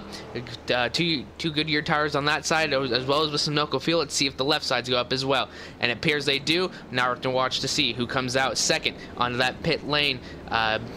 David Washington coming out with cars right behind him, able to clear it off with a 17 right behind him as well. Kind of surprised, Brian, that everybody agreed that they wanted 4 tires on pit road. That's why Washington is first in and first out. There is a lot of cars laps down here or there looking for wave buyers that stayed out on the racetrack, but I believe Spencer Preet's 37 and the 90 of Daniel Eberhardt are going to be the only cars to stay out. We'll have to wait until the scoring cycles through the next time by, and of course, we'll get an updated look at the running order, because when everybody was crossing down on pit lane, they were completing their lap still in front, but it looks like everybody on the racetrack is going to have fresh Goodyear Eagles except for Spencer Preet and Daniel Eberhardt. And that right there, basically a race deciding call, because I don't think you're going to be able to stand up to these guys on old tires for the rest of the race. But at this point, if you pit, nobody else is going to come down with it because they all just pitted. So this is a really tough position for these guys now. Yeah, I have a hard time believing that this call was going to work out for him. But if I'm being honest with you, if I'm a driver in that situation, I probably would have made the same call, because I just didn't think that we would see the majority of the field come to pit road like we did. We saw everybody come to pit road except for these 2 cars, and that was very shocking to me, because I assumed with just less than now 35 laps to go when we get back to the stripe, these guys would want the track position, because it's just that important. It's so hard to pass here, and we've seen how the cautions have went. I just believed that track position was going to be the way to go, but they obviously know something better than I do, because everybody's on fresh tires, and now Spencer Preet and Daniel Eberhardt are the ones at a disadvantage here. We'll see if they end up in a good position at all, but you do know that Spencer Preet's going to have to use that jump to his advantage. to take off and get going, the best thing that he can hope for is distance on the racetrack, but also he needs to put race cars in between him and the cars on a fresh tire. So he wants Eberhardt not to have a bad restart, but he wants the Nani car to tuck in line behind him. That'll give David Washington, Michael Guerrilla, Seth the Merchant, 3rd, 4th, and 5th on track right now. Something to chew on for a little bit. It'll hold him up, and again, it may not be enough. In fact, I highly doubt that it would be enough to hold back 4 tires and, you know, give Spencer Preet the race win on this one just straight up. At 34 laps to go, that is still a lot of time. When you consider how this race has gone, I don't expect everybody to just change how they've been driving now when it matters the most. The key for the 37 is to do whatever you can and just get a good jump. It's exactly what it does as we go back green, but I'm not sure if that's the start he needed out of Eberhardt. The Nani car slow, and Washington to the inside just like that. Side by side fight for second. Here they come down the back stretch. Spencer Preet still in the lead a little bit. You see a lot of cars start to dive down low. You'll have to watch going into turn 3. Nani's still up there, 2 by 2 for 2nd, for 4th, for 5th, and so on. But Washington wins the battle courtesy of the inside of the racetrack. The 37 still up front. Eberhardt, the 98 car now. Washington has taken over 2nd. Eberhardt is 3rd. Still side by side for 4th, with the 57 on the inside and the 17 on the outside. But this is the battle for the race lead from Phoenix. Fresh tires down low. The race leader that was hung out to dry on the outside, and it is simply no contest. David Washington to the race lead at lap 108. David Washington back to the point, and now if you're Spencer Preet, you need this thing to stay green for 6 or 7 more laps at least, and then a quick caution. That way you can try to draw everybody back to pit road. Same thing if you're Daniel Eberhardt, because both these guys are on the older tires, and at the same time, while all that's going on, you want to try to hold as much track position as you can. You don't want to give up too many positions. That's why you see Daniel Eberhardt racing so hard with Seth the Merchant for that 3rd position. He knows that he's going to get shuffled back if he starts letting these guys by, so he is doing everything he can to try to hold them up, as he has been able to stay side by side with the Merchant now for almost 3 laps, and they almost make contact in the middle of the corner. Looks like Seth the Merchant might have drifted up the track just a little bit, trying to force Eberhardt out of the way, but they remain side by side as they head to 3. And this is great news for David Washington. In fact, it's also great news for Spencer Preet. Washington's substantially faster than the cars on no tires, but he has no advantage to the likes of the Merchant and Eberhardt. So if they were to have been able to get by Preet quickly, get up to 2nd, and stay on him, David Washington would have had his hands full, but they are too busy fighting with each other for 3rd that he's checking out on this one. DeMerchant's slide job to pass Eberhardt. The Nani now slow at a turn 2. He'll get passed by Guerrilla, cozy to the inside of the racetrack. All of this is still for 3rd. They will catch Spencer Preet, but by the time they do so, racing to David Washington is going to be in a different zip code. Yeah, absolutely. And Spencer Preet now getting caution on the floor right now.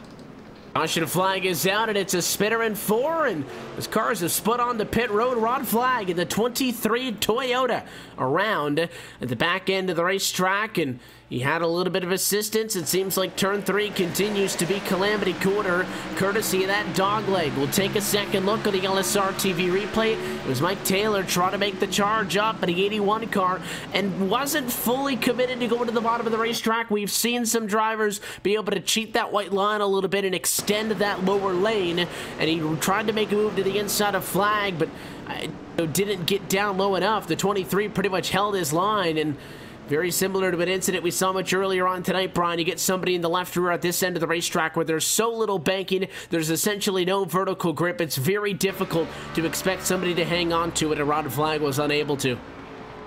Yeah, just a very unfortunate situation right there, and that could end up being a lifesaver for the likes of Spencer Preet and Daniel Eberhardt, as now they have an opportunity to come to pit road if they want to.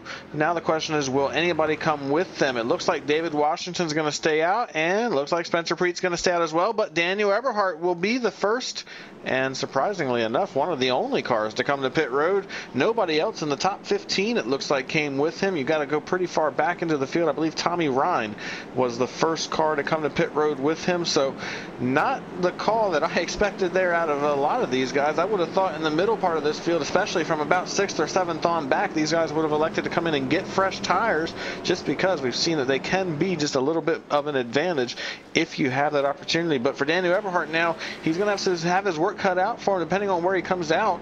We still have 31 cars on the lead lap. If he can be the first car off the pit road, he'd probably still be about the 15th to 20th position, but not where he wants to be at all.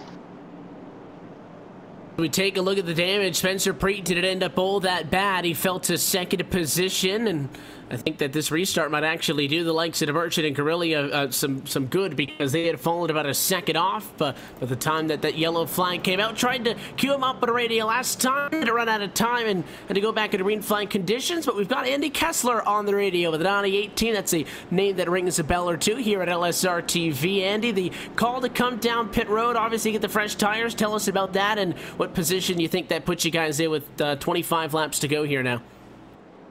Well, it was definitely the call at that time to make come on down. We knew that obviously the way things have been going all night, 10 lap, 15 lap, maybe even a 20 lap run, we get a caution. So that was the call. We don't want to mess around too much with all these cars that are on the lead lap. So pretty much that's probably the last time you'll see us on pit road, unless some crazy things happen, but which you never know. It's not over yet.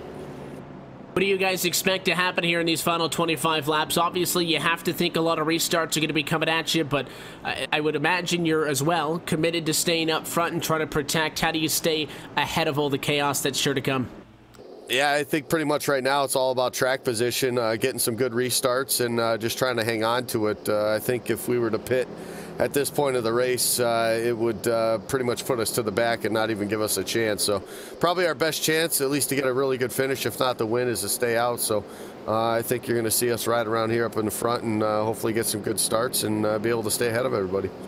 It's out on top of the pace car. We wish you guys the best of luck, Andy. Appreciate the time, and go get them. All right, 10-4. Thanks, guys. Quick word with Andy Kessler on the pit box with the 98 team, David Washington, who currently leads this race. Working lap 116, going to be 24 laps to go. We go through the motions again. Brian, as a driver who continues to lead for restarts, it's never something you want to complain about, but I would be pretty suspect that these guys are starting to catch on to what I'm doing on these restarts, so Washington's going to have to keep them on their toes here. Well, this is where you've got to start changing up what you've been doing. If you know these guys are starting to catch on, you've got to try to make some changes. There's a restart box. You have the opportunity from any time the pace car leaves the racing surface to the green flag to go. You've got plenty of time there to try to change it up and go at a different time. So that's what he's got to work on here to try to keep these guys on their toes. This car going to go down and in. Could this be for the final time tonight with 24 laps to go? From Phoenix, Arizona, the 98 car, David Washington, a fantastic jump, but he wants Spencer Preet to stay P2. He would love to have a buffer. It's not going to happen. Here comes to Merchant, who so many times on the restarts tonight has been stuck on the outside of the racetrack. This time he's got the inside. Preet loose that time at a 2. It'll be nose to nose to the quarter, and another quick yellow behind. I was just about to say, with this many laps to go, it's only going to get more and more intense. So I'm not surprised to see another caution coming out this early after a restart. Drivers are trying to make their moves and trying to, dive it in as hard as they can into turn number 1. So we're have to keep an eye on that, and that's exactly what happened. Pace car just kept on rolling through pit road, never came to a complete stop, trying to find the cause of this caution. Again, pace car came down pit road, never came to a complete stop, and I think it was the 82, maybe in the 97, who were involved in this one. Drew Adamson is one of the cars that it was. He got tagged sideways in a little bit of a 3-wide gone awry, and he went sideways and never completely wrecked the race car, but he was bouncing off the outside wall, and you saw it on that overhead shot. I would not consider that a save, so I think the yellow flag that came out via the sim is the right call. And Drew Adamson, somebody else, both he and his teammate in the 81 have had a pretty rough go tonight, and it seems like when it's one of those nights, it's just one of those nights. You can't get away from it. Yeah, absolutely, and it's just been a wild night, up and down all night long. But since we're talking about wild nights, how about David Comstock's night? Because he has just been one of those guys that he's not really had the night he looked for. Got caught up in an early wreck, then he was the cause of a wreck, and he's been in the back half of this field most of the race. But now, as we get down to it, with just over 20 laps to go, he's sitting in the 11th position, and he's starting to get that rebound going that he needs after what has really been a rough start to this season. He has just not had the luck or the speed really that we expected this 42 to have so far this season, and he needs to try to get things pointed in the right direction at this point. Wins are not going to get you into the playoffs like they did last year. You've got to have points, and I know we're only 3 races in, but it's not too soon to start talking about those points. You've got to have good runs consistently throughout the entire season if you want to have an opportunity to race for the championship. No changes on that one again. I mean, the yellow was right off for the restart, but obviously Spencer Preet appreciative of that, and I think David Washington will be as well. Twofold, Trevin. One, the 37 to Spencer Preet, I think, was going to get passed up by Seth the Merchant. He had a big wobble down the back straightaway. The 57 would have had the positioning he wanted in 3 and 4, and I think the Merchant would have moved into second. Again, bad news for Washington, because those two are on the same tires, whereas Preet is trying to hang on with the older tires, but also I think Spencer Preet enjoying the fact that he'll be P2 because he has an opportunity to try to get a better restart. And again, the 37 holding up Seth the Merchant for as long as he can is only music to the ears of our race leader, David Washington. And there's 5 laps of this race now subtracted from what was 24 to go that nobody could make any passes on him under yellow. So that takes literally what was a fifth of the race out of it now, and the 98 has a little bit less to worry about. He'll still be on heightened alert for the restart, but it's that many less opportunities for somebody to try something.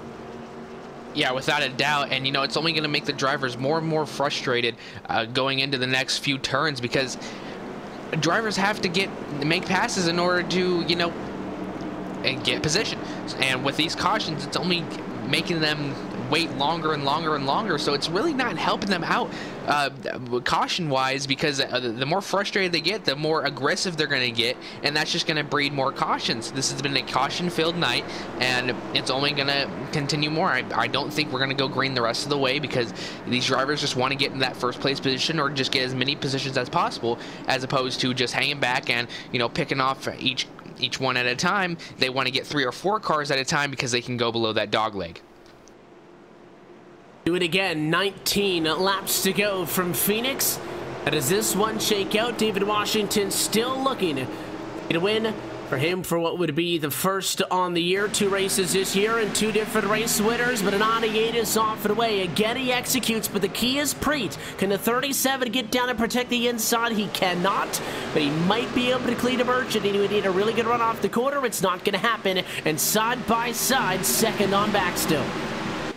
These guys continue to battle on, as now Seth the Merchant is going to have to start getting a little bit more impatient with the 37. He cannot afford to let Washington get out to the lead that he's already got. Now as he gets sideways off turn 4, Spencer Preet Seth the Merchant rather hangs on to it. He was trying to wheel that car for everything it was worth. Almost hooked that car hard right into the outside wall, but somehow managed to hang on. As a result, though, he's going to go from battling for second to all the way back to battling for 5th, as he's now side by side with the 17 battling down here in turn 3.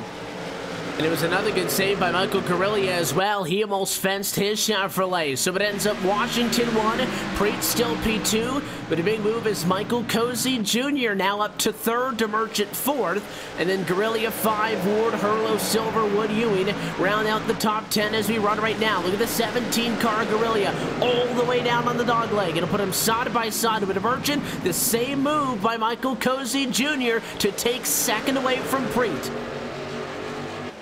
Yeah, we keep on seeing this battle going on between Seth the Merchant and Michael Guerrilla, seeing how close they are getting side by side, so close. And now the 89 also, Jeff Ward, trying to get into the mix, trying to make it a 3-car battle going into turn number 1.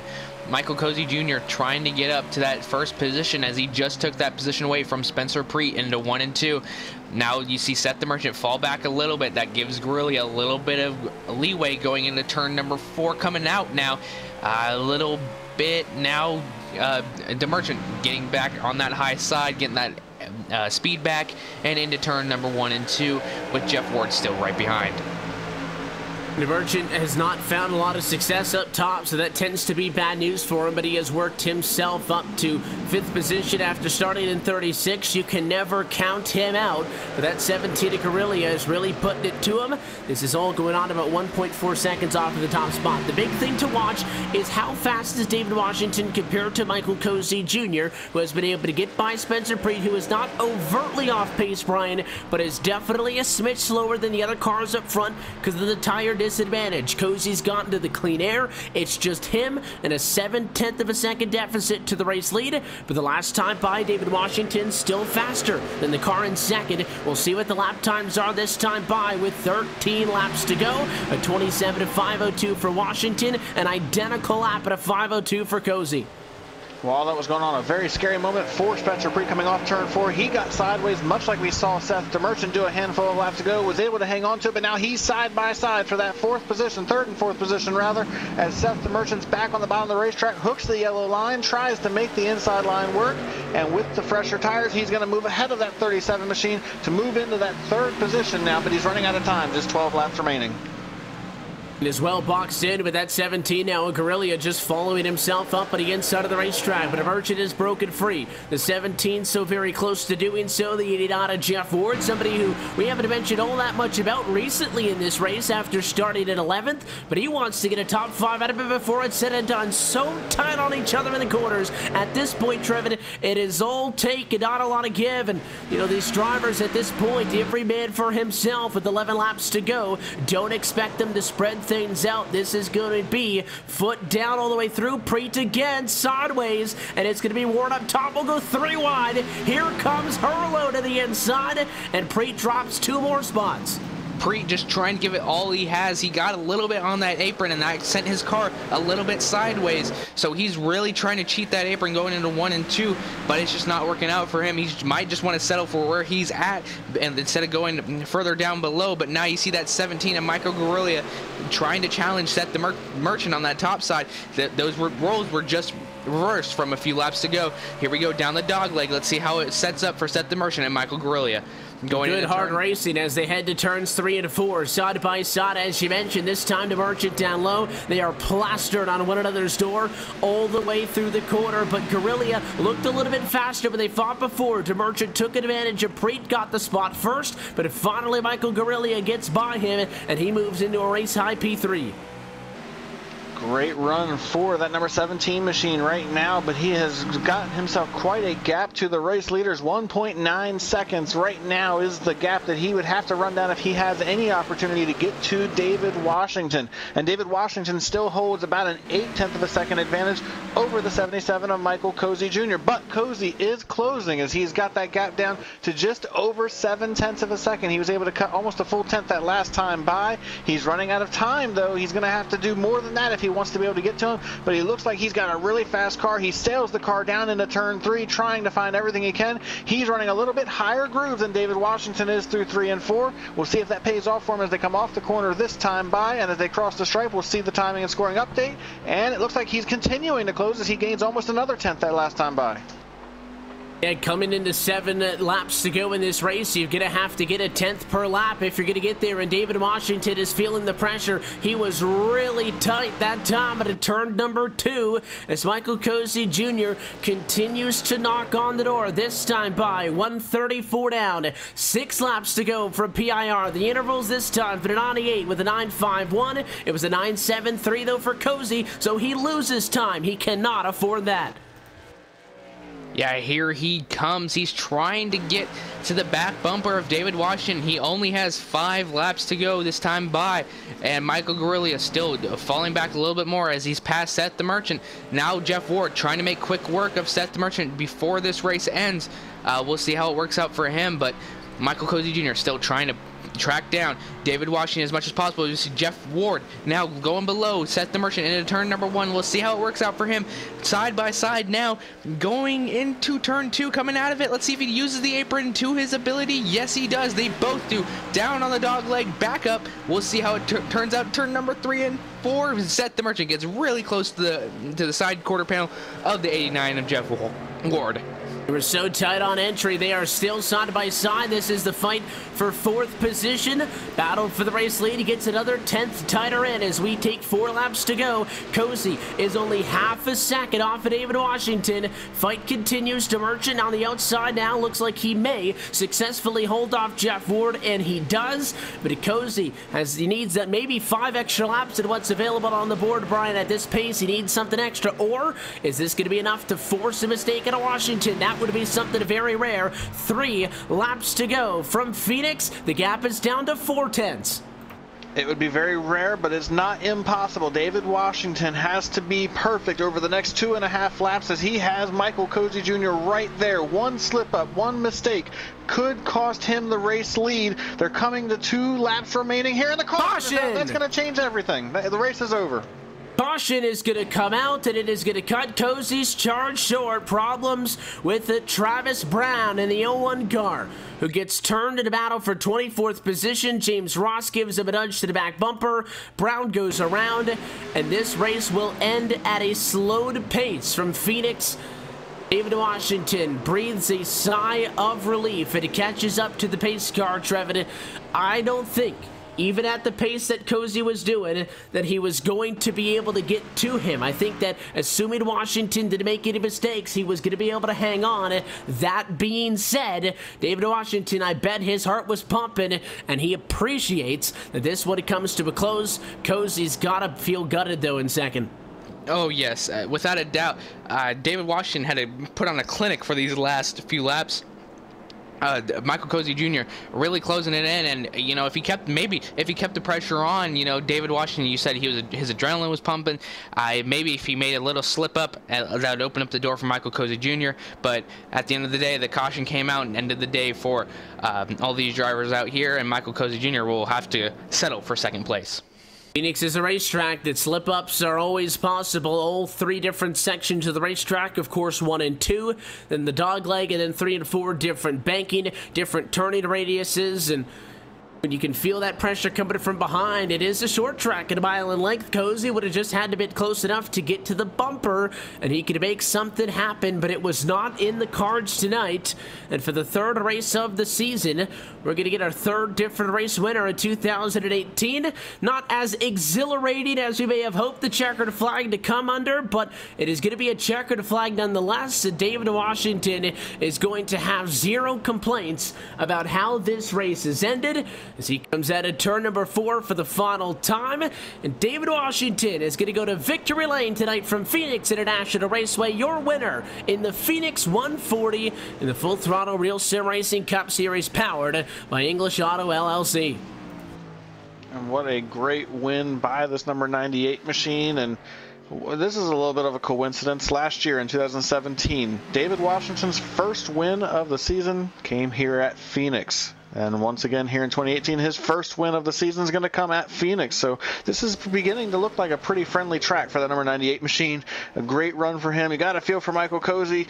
It's a matter of what could have been. If that thing would have stayed green, he might have had a shot at it. But David Washington's going to come down here and burn it down on the front stretch and celebrate his first victory of the season. And rightfully so for the 98 machine. A race that right from the get-go, from 5 laps in, that saw yellows and junked race cars and pit strategy and all of that. It was very difficult to sit down with a clear mind and figure out what the winning call was going to be. It ended up being just outside of 40 laps to go, staying down pit road. When we saw at-time race leader decide to stay out, that was when Spencer Preet was in a position to try to challenge and to win this race. He jumped down. David Washington stuck with his call, went with the 4 tires, and never looked back. And it was a very well-deserved trip to victory lane for the 98 Ford as he finishes the burnouts and parks it right there on the front straightaway. We'll take one more opportunity to step aside, and when we come back, we will talk with your top finishers and preview the race in 1 week's time from Fontana, California, and the Auto Club Speedway. You're watching the 2018 Full Throttle Real Sim Racing Cup Series, powered by English Auto LLC and LSRTV, your home for sim racing and iRacing Live, the post-race show from Avondale, Arizona, when we come back.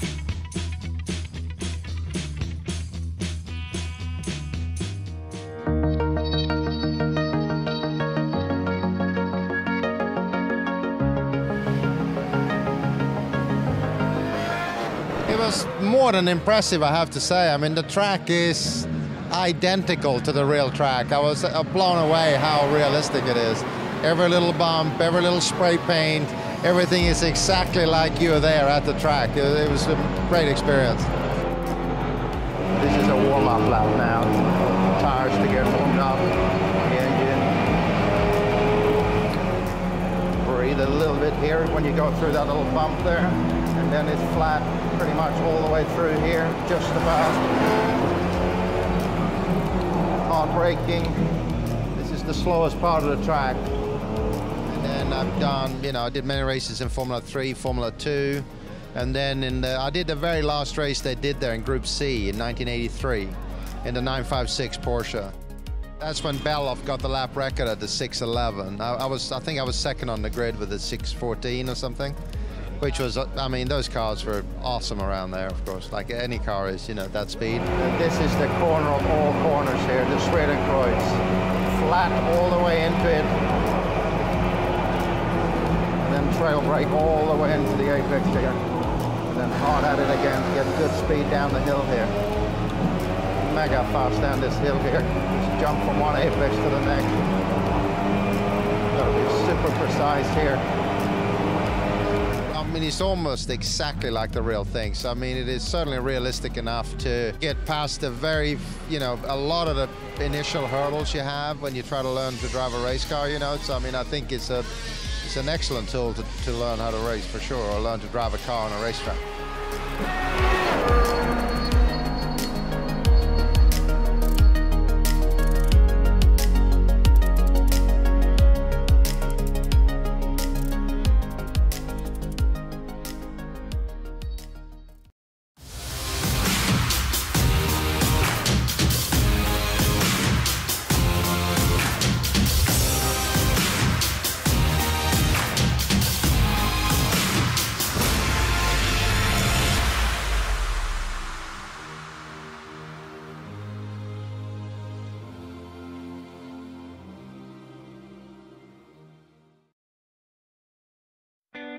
Back live from Phoenix International Raceway. Happy that you're with us for LSRTV's continuing coverage of the 2018 Full Throttle Real Racing Cup Series powered by English Auto L.L.C. We'll take a look at our full race results in a moment, also go top to bottom, and then we will chat with your top finishers. But I want to remind you, as always, coverage of Real Racing and LSRTV is brought to you by Joel Real Timing, the official timing software of LSRTV. Whether you spend your time on the iRacing sim from behind the wheel, on top of the pit box, or at the spotter stand, JRT is your go-to software for iRacing timing and scoring analytics. You can start off with a basic download of the full pro version today by logging on to www.joel-real-timing.com for more information. Proud timing sponsor of LSRTV. Race winner tonight is David Washington. He'll be standing by trackside with us in just a moment. So will Michael Cozy Jr., who comes home in second, and Michael Guerrilla, who ran through the top three this evening. Impressive marks for Seth Birch, and he ends up as our hard charger just off the podium with a P4 result for the driver who started in 36th spot. Jeff Ward does be able to sneak into that top 5 spot in the closing laps. Daniel Eberhardt slides to 6th, Chris Hurlow 7th, Spencer Preet ends up at 8th on the old tires when it was all said and done. A P9 this evening for Nick Silver in the 24, and Tommy Ryan rounds out our top 10. Shane Ewing will finish in the 11th position here tonight, and then after a topsy-turvy night, David Comstock's going to come home in the 12th position. Brandon Bowie, after leading at the beginning of this race and having an opportunity to have a shot at the win, got caught up in a wreck. He's going to come home 13th. Then we have Gabe Wood in 14th. Dwayne Vincent will come home 15th. Then we have Sean Casto in the 16th position. Andrew Freenar started on the front row, but just faded and was never quite able to get back up there. He's going to come home in the 17th position here tonight. Ross Cato will finish 18th. Then we have Daniel Falkingham finishing 19th, and Austin Coop will finish in the 20th position. 21st goes to the number 8 of Kyle Kammer, 22nd AJ Browning, 23rd Eric Stanford, 24th Randy Yoakum, 25th Dwight Beverly, 26th goes to Drew Adamson. Brock Drury comes home 27th, Mike Taylor 28th, 29th goes to Travis Brown, and rounding out your lead lap cars, Tom Moreno in 30th. It was quite the limp home for Rod Flagg, who finishes this one in 31st position, 1 lap down, 3 laps down for 32nd position, I should say. That's James Ross, James Kahula, and Brian Chambliss. 9 laps down apiece, 33rd and 34th, respectively. Aaron Bennett, 10 laps down and 35th. And for this point on, most of these cars were either about at a 45-degree skew coming across the line or already in the garage and headed home. But it was Colby Buck in 36th, Lionel Kalisto 37th, Shane Stanley Iyer 38th, Dylan Jones 39th, and 40th for Harry Tiller. Just to put a bow on the field here, all the way at the back, 41st for Galen Gidman, Carl Shedd 42nd, 43rd for Chris Parkman, and Shane Parrish, unable to recover from some of the disconnect issues earlier in the night. He will come home 44th and last tonight from Phoenix International Raceway. But it was a very good night for the 98 at David Washington. It was quite the fight to get there, but he's got his first win of the 2018 season. We're trackside with the driver of the 98 Ford Fusion. David, congratulations on the win. You guys must be a fan of this Phoenix International Raceway, second year in a row. You open up the win column on the year with a trip to victory lane at this very racetrack, and it was not an easy one tonight. Tell us about it. No, it's definitely not. It was you know, last season's win that I got here was on 2-tire strategy, which worked out good. But this year, I didn't really want to gamble with the 2-tire stuff. Every time we went in, Eddie was just saying 4, 4, 4. You know, mess with the fuel a little bit, but nothing crazy tonight. Just basically, I was just trying to stay consistent, stay away from people, not try to run them too close, and you know, try to bring it in for the W. When you have a race like this and you talk about strategy in which, you know, there's a yellow every 10 or so laps, you're obviously not going to come down and pit every single time, so it's difficult to gauge what everybody else is doing. You might have an idea in your mind, you know, wherever we end up on strategy, every 30 or so laps I'm going to pit. How concerned were you, and how much were you able to track what everybody else was doing? Because it happened to be at about 45 laps to go. You guys come down from that number 2 spot, you get the tires, and it ends up being the race-winning call. Did you know that was going to happen? How much, you know, preparation did you guys have, and maybe chatter that you were gathering for the other teams that was going to be the final stop for a majority of the field, or did you not know and it was really just sticking with your own game and hoping that you guys internally were making the right decisions? Yeah, it pretty much, you didn't really want to work the tires too much, you know. Even if it did start to go green a little bit, and then we catch like 2 or 3 yellows, you really wanted to try to conserve some tires, because you know, when you get down to 20 laps to go, it really, unless, you know, for some miracle everybody comes with you, but it's always the opposite, so you're kind of stuck. So Andy just told me, just stay out, we'll run it out and see what happens. Don't catch too many yellows to you know, kind of hurt us on the tire situation. One of the interesting things every time we start off a new season of this Full Throttle Real Estate Racing Cup Series is just taking a look at a lot of the new names and how they're going to blend into things. How important is it for you guys as a veteran back for 2018 to make a statement like this, that you're not going to let the new kids run all over you and that you guys are here for real to battle for a championship again? Well, I mean, you got the guys like DeMerchant and Spencer Preet and Michael. You know, those guys, I know they can be quick. There's a couple other guys that I'm watching out for, like Michael. He's pretty quick. It's just trying to figure out what you can do and can't do around people, and how hard you can run them, and then you kind of just base it off from there, and just, you know, try to go to each track and try to drive them the same way and not really make too many mistakes around them or have them do the same. So it's just trying to learn the first 6 or 7 races, just trying to learn everybody's driving style. Obviously, that's going to continue on, but we go to a very different racetrack in 1 week's time, to Fontana. Very much a lot of diversity early in the year. 2.5 miler in Daytona, 1.5 miler in Atlanta, to the 1 mile track tonight in Phoenix, and we'll split the difference, go 2 mile racing in Fontana next week. Is there anything that you've been able to pick up from these 3 different racetracks that can apply to that one, or is it going to be you know, kind of a clean start? You guys go in and practice, and you know, wait till the first run of the race really before you can see where you stack up with everybody else? Well, we looked at it this way. The first one was a luck thing. The second one, we were all right. The third one, we knew we would be okay. Not, you know, it would be up front, but not actually winning it because of the caliber of drivers in here. But we just kept our head down. But going into Fontana, it's one of my favorite tracks, so we're going to try to put in a little bit of seat time and see if we can learn some things before that comes around. We look forward to that one. It'll be in 1 week's time back here on LSRTV and Our Racing Live. But you guys worked hard for this one, David, so we'll let you take off. Before we do, though, the sponsors and the shout-outs to makes that 98 car go so fast. Yeah, definitely first and foremost, Andy for being on the box. It was his night. The mom for watching, Dylan, Daniel, Andrew. I mean, just the whole Aegis team. Some of them had bad luck tonight. Other ones rebounded, but overall a good night.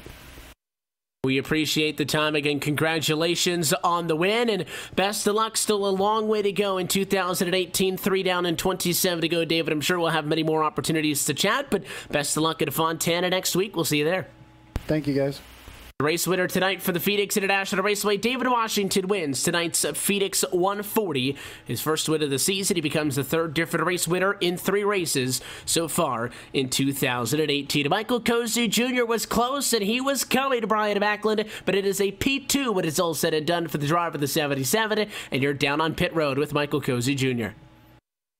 Yeah, down here with Michael Cozy Jr. on pit road. If it weren't for that caution, we might be talking to you in victory lane. Unfortunately, though, the caution came out to slow the pace and keep you from being able to chase down David Washington. If the caution didn't come out, Michael, did you have a shot at him? Probably not. He was definitely quick. Honestly, man, I was a little disappointed there were so many cautions because it seemed like the racing was very limited. I couldn't really get out and going, but everything worked out really good on that last restart, and I made my way up through the field. I knew I had fresh tires, and I was pretty confident, and made my way all the way up to second. And again, like, man, we did so much pacing, I'd forgotten how to race. So it took me a while to get in a groove, but once some tires started falling off, I started getting up off them corners, and I felt like I was a little bit quicker there at the end. I'm sure he probably wasn't pushing too hard, but I was having such an issue because it's so hard to make a pass around here.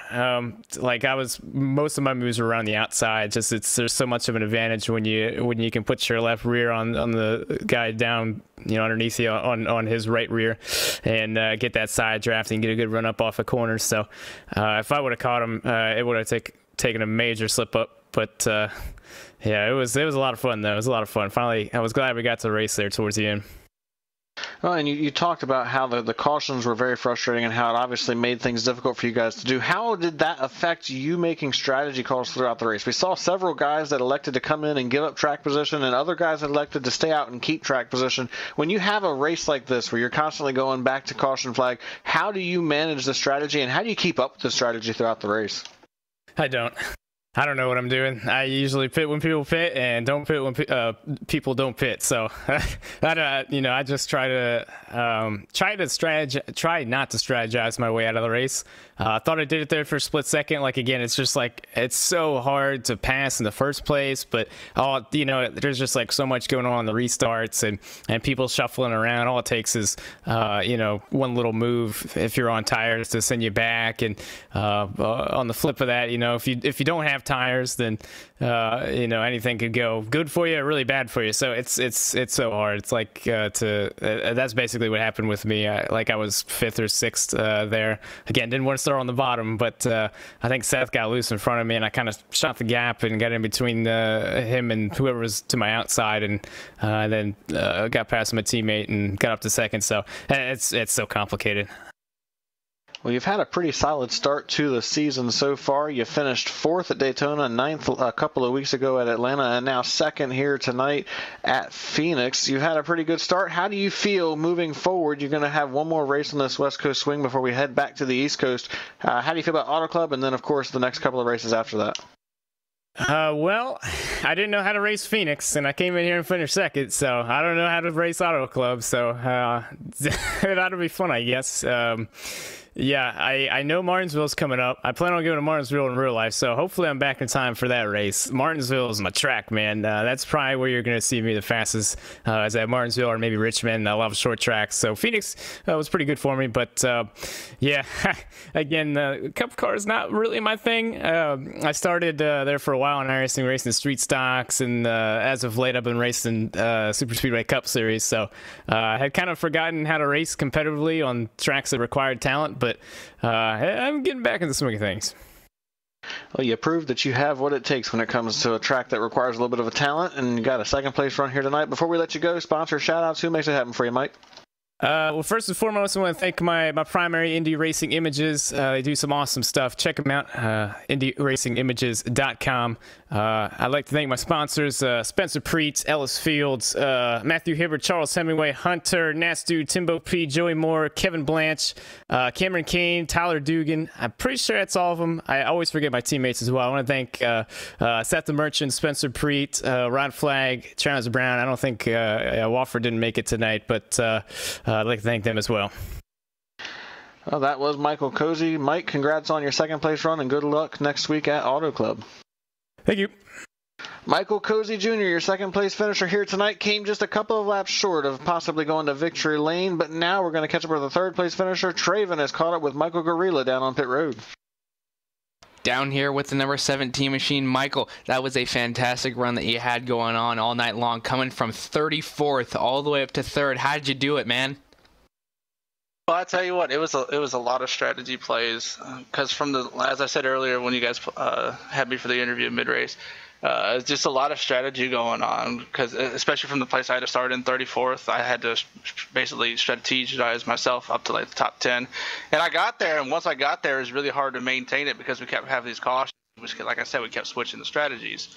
And then I just caught it right and was able to get fresh tires and work my way back up to 3rd. And obviously it was a slow-moving race, so how could you deal with all of this and not getting so frustrated from all of the cautions that you had to just be so slow and just not able to pass anybody under green flag for that long? And once you do kind of get into a groove, the yellow comes out. How frustrating was that for you?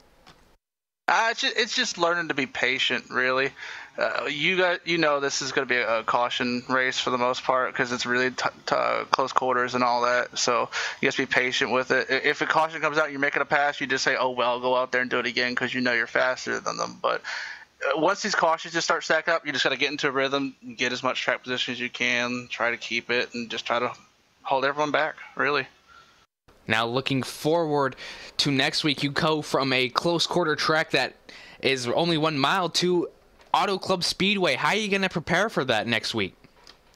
Well, Auto Club is personally one of my favorite tracks, so I'm very looking forward to that. So I'm probably going to run some AFIX this week, try to get some practice in, maybe do the NIS races, but I'm really looking forward to Auto Club because I look to be pretty good there, probably top 10 probably, I'm guessing. The race, guys, that was fun. Absolutely. Now, before we let you go, who are your sponsors and shout-outs? Who gets the number 17 machine going? I just want to thank Dead Zone for having me on their team, John Dragonetti for DragonTech.com for painting me this amazing paint scheme, the Alex Bowman-esque paint scheme, and just you guys at LSR for throwing the race up on the broadcast, and yeah, that's about it. All right, thank you. That's the number 17 machine of Michael Grillia. Evan, back to you for closing. Big thanks, as always, to our top 3 finishers for joining us. David Washington with the race win here tonight. Michael Cozy Jr. second, and Michael Gorilla, who comes home in 3rd position. And Trevor, it goes right back in with what you were talking with Michael about, a race that at Phoenix you have to expect is going to have yellows, and there was no shortage of them tonight. But I think that at the end of it all, to see that strategy come through for David Washington, a well-deserved win for that team, and especially when you consider the ups and downs for, at points in this race, cars who finished in the top 5 were off the lead lap, and some of them, outside of the top 20 at times. And at the end of it all, the 98 team, I think, had the foresight to get the job done, and when it mattered the most, definitely capitalized, didn't let that opportunity pass them up. Yeah, just a caution-filled race, way to have your head screwed on tightly for the top finishers. It must have been a really hard time, especially tip of the hat to Seth the Merchant and Michael Gorilla for really persevering and fighting through all this and coming from all the way 34th and 36th to finish 3rd and 4th. Really, really fantastic finishes for them. That's going to give them a little bit of an extra boost going into Auto Club Speedway next week, and it's really going to be a spread out race and just really entertaining to watch the whole entire time. And of course, the action rolls on. Brian, we came into tonight with a week off of competition with this Full Throttle Real Sim Racing Cup Series again with a modified format that we took for 2018. Knocked the total races down to 30, so we could have those 3 separate individual 10-race segments, give away $300 in prizes for segment championships every single time around. That means we get a little bit more off weeks, which I know the drivers like, but not for a little bit, because we've got 3 weeks in a row if you include tonight. We'll be back at it next Monday from Fontana, Martinsville the week after that. But before we get too far ahead of ourselves, what are we going to be looking for Auto Club Speedway next week? Well, I just want to start off by saying something. In the real life, we saw Kevin Harvick just win 3 races in a row. Last year, if we look back to this stretch of races, when David Washington won at Phoenix, he kicked off a 3-win streak where he won at Auto Club and then at Texas. Now, we're not going to Texas at the end of this. We're going to be heading from Phoenix to Auto Club, then Martinsville. But he's really good at Martinsville, too. He had a solid run there last year as well. I believe that this might be a good stretch for that number 98 machine, and I think we might have to keep an eye on him next week at Auto Club to possibly go 2 in a row. Well, and you heard it even when the drivers talking with them. These are drivers who know their way around the sim, and every single time they get a win, they'll always be, I think, pleasantly surprised, because this is a field that is full of talent top to bottom, and it's very hard to predict where we will be in 1 week's time. The good news is, though, if you want some more live sim racing action, you don't have to wait until next Monday night. We've got you covered throughout the week. We'll be back with you on a Wednesday night on the 14th of March, 9 o'clock Eastern Time, as the Cars Esport Tour kicks off the 2018 campaign. Of course, Friday nights are Sunwest Construction Super Speedway Cup Series nights. All of that gets kicked off this Friday, March the 16th at 9 o'clock Eastern, as always. And our Saturday night doubleheaders are not going anywhere, but they're getting down to the end, at least to the Outlaw Modified Series, as they go racing at 9 o'clock, followed by the United Sim Racing BNC Truck Series at 10 o'clock. Full broadcast schedule on our website at livesimracing.com. Best way to stay up to date with us is subscribe to us right here on the YouTube channel. Turn on the notification bell so you don't miss any time we go live, but also give us a like on Facebook. That's facebook.com/LSRTV official, and on Twitter at LSRTV, so you never miss anything, as well as you can get a little bit of extra content throughout the weeks as long as you keep up with us. But until next time, as we put the 3rd race of 2018 behind us, that's it for us here tonight from Phoenix International Raceway. On behalf of the entire team at Live Sim Racing LLC, for Laura Lawson, everybody else behind the scenes, and the folks up top who make this happen night in and night out, and of course, for your broadcast team tonight. For our producer, Cisco Scaramuza, for Trevin Valderrama, Brian Backlund, and myself, Evan Pasoko, I want to thank you for tuning in and congratulate David Washington, 3rd different race winner through 3 races on 2018. We'll be back with you next Monday night from Fontana.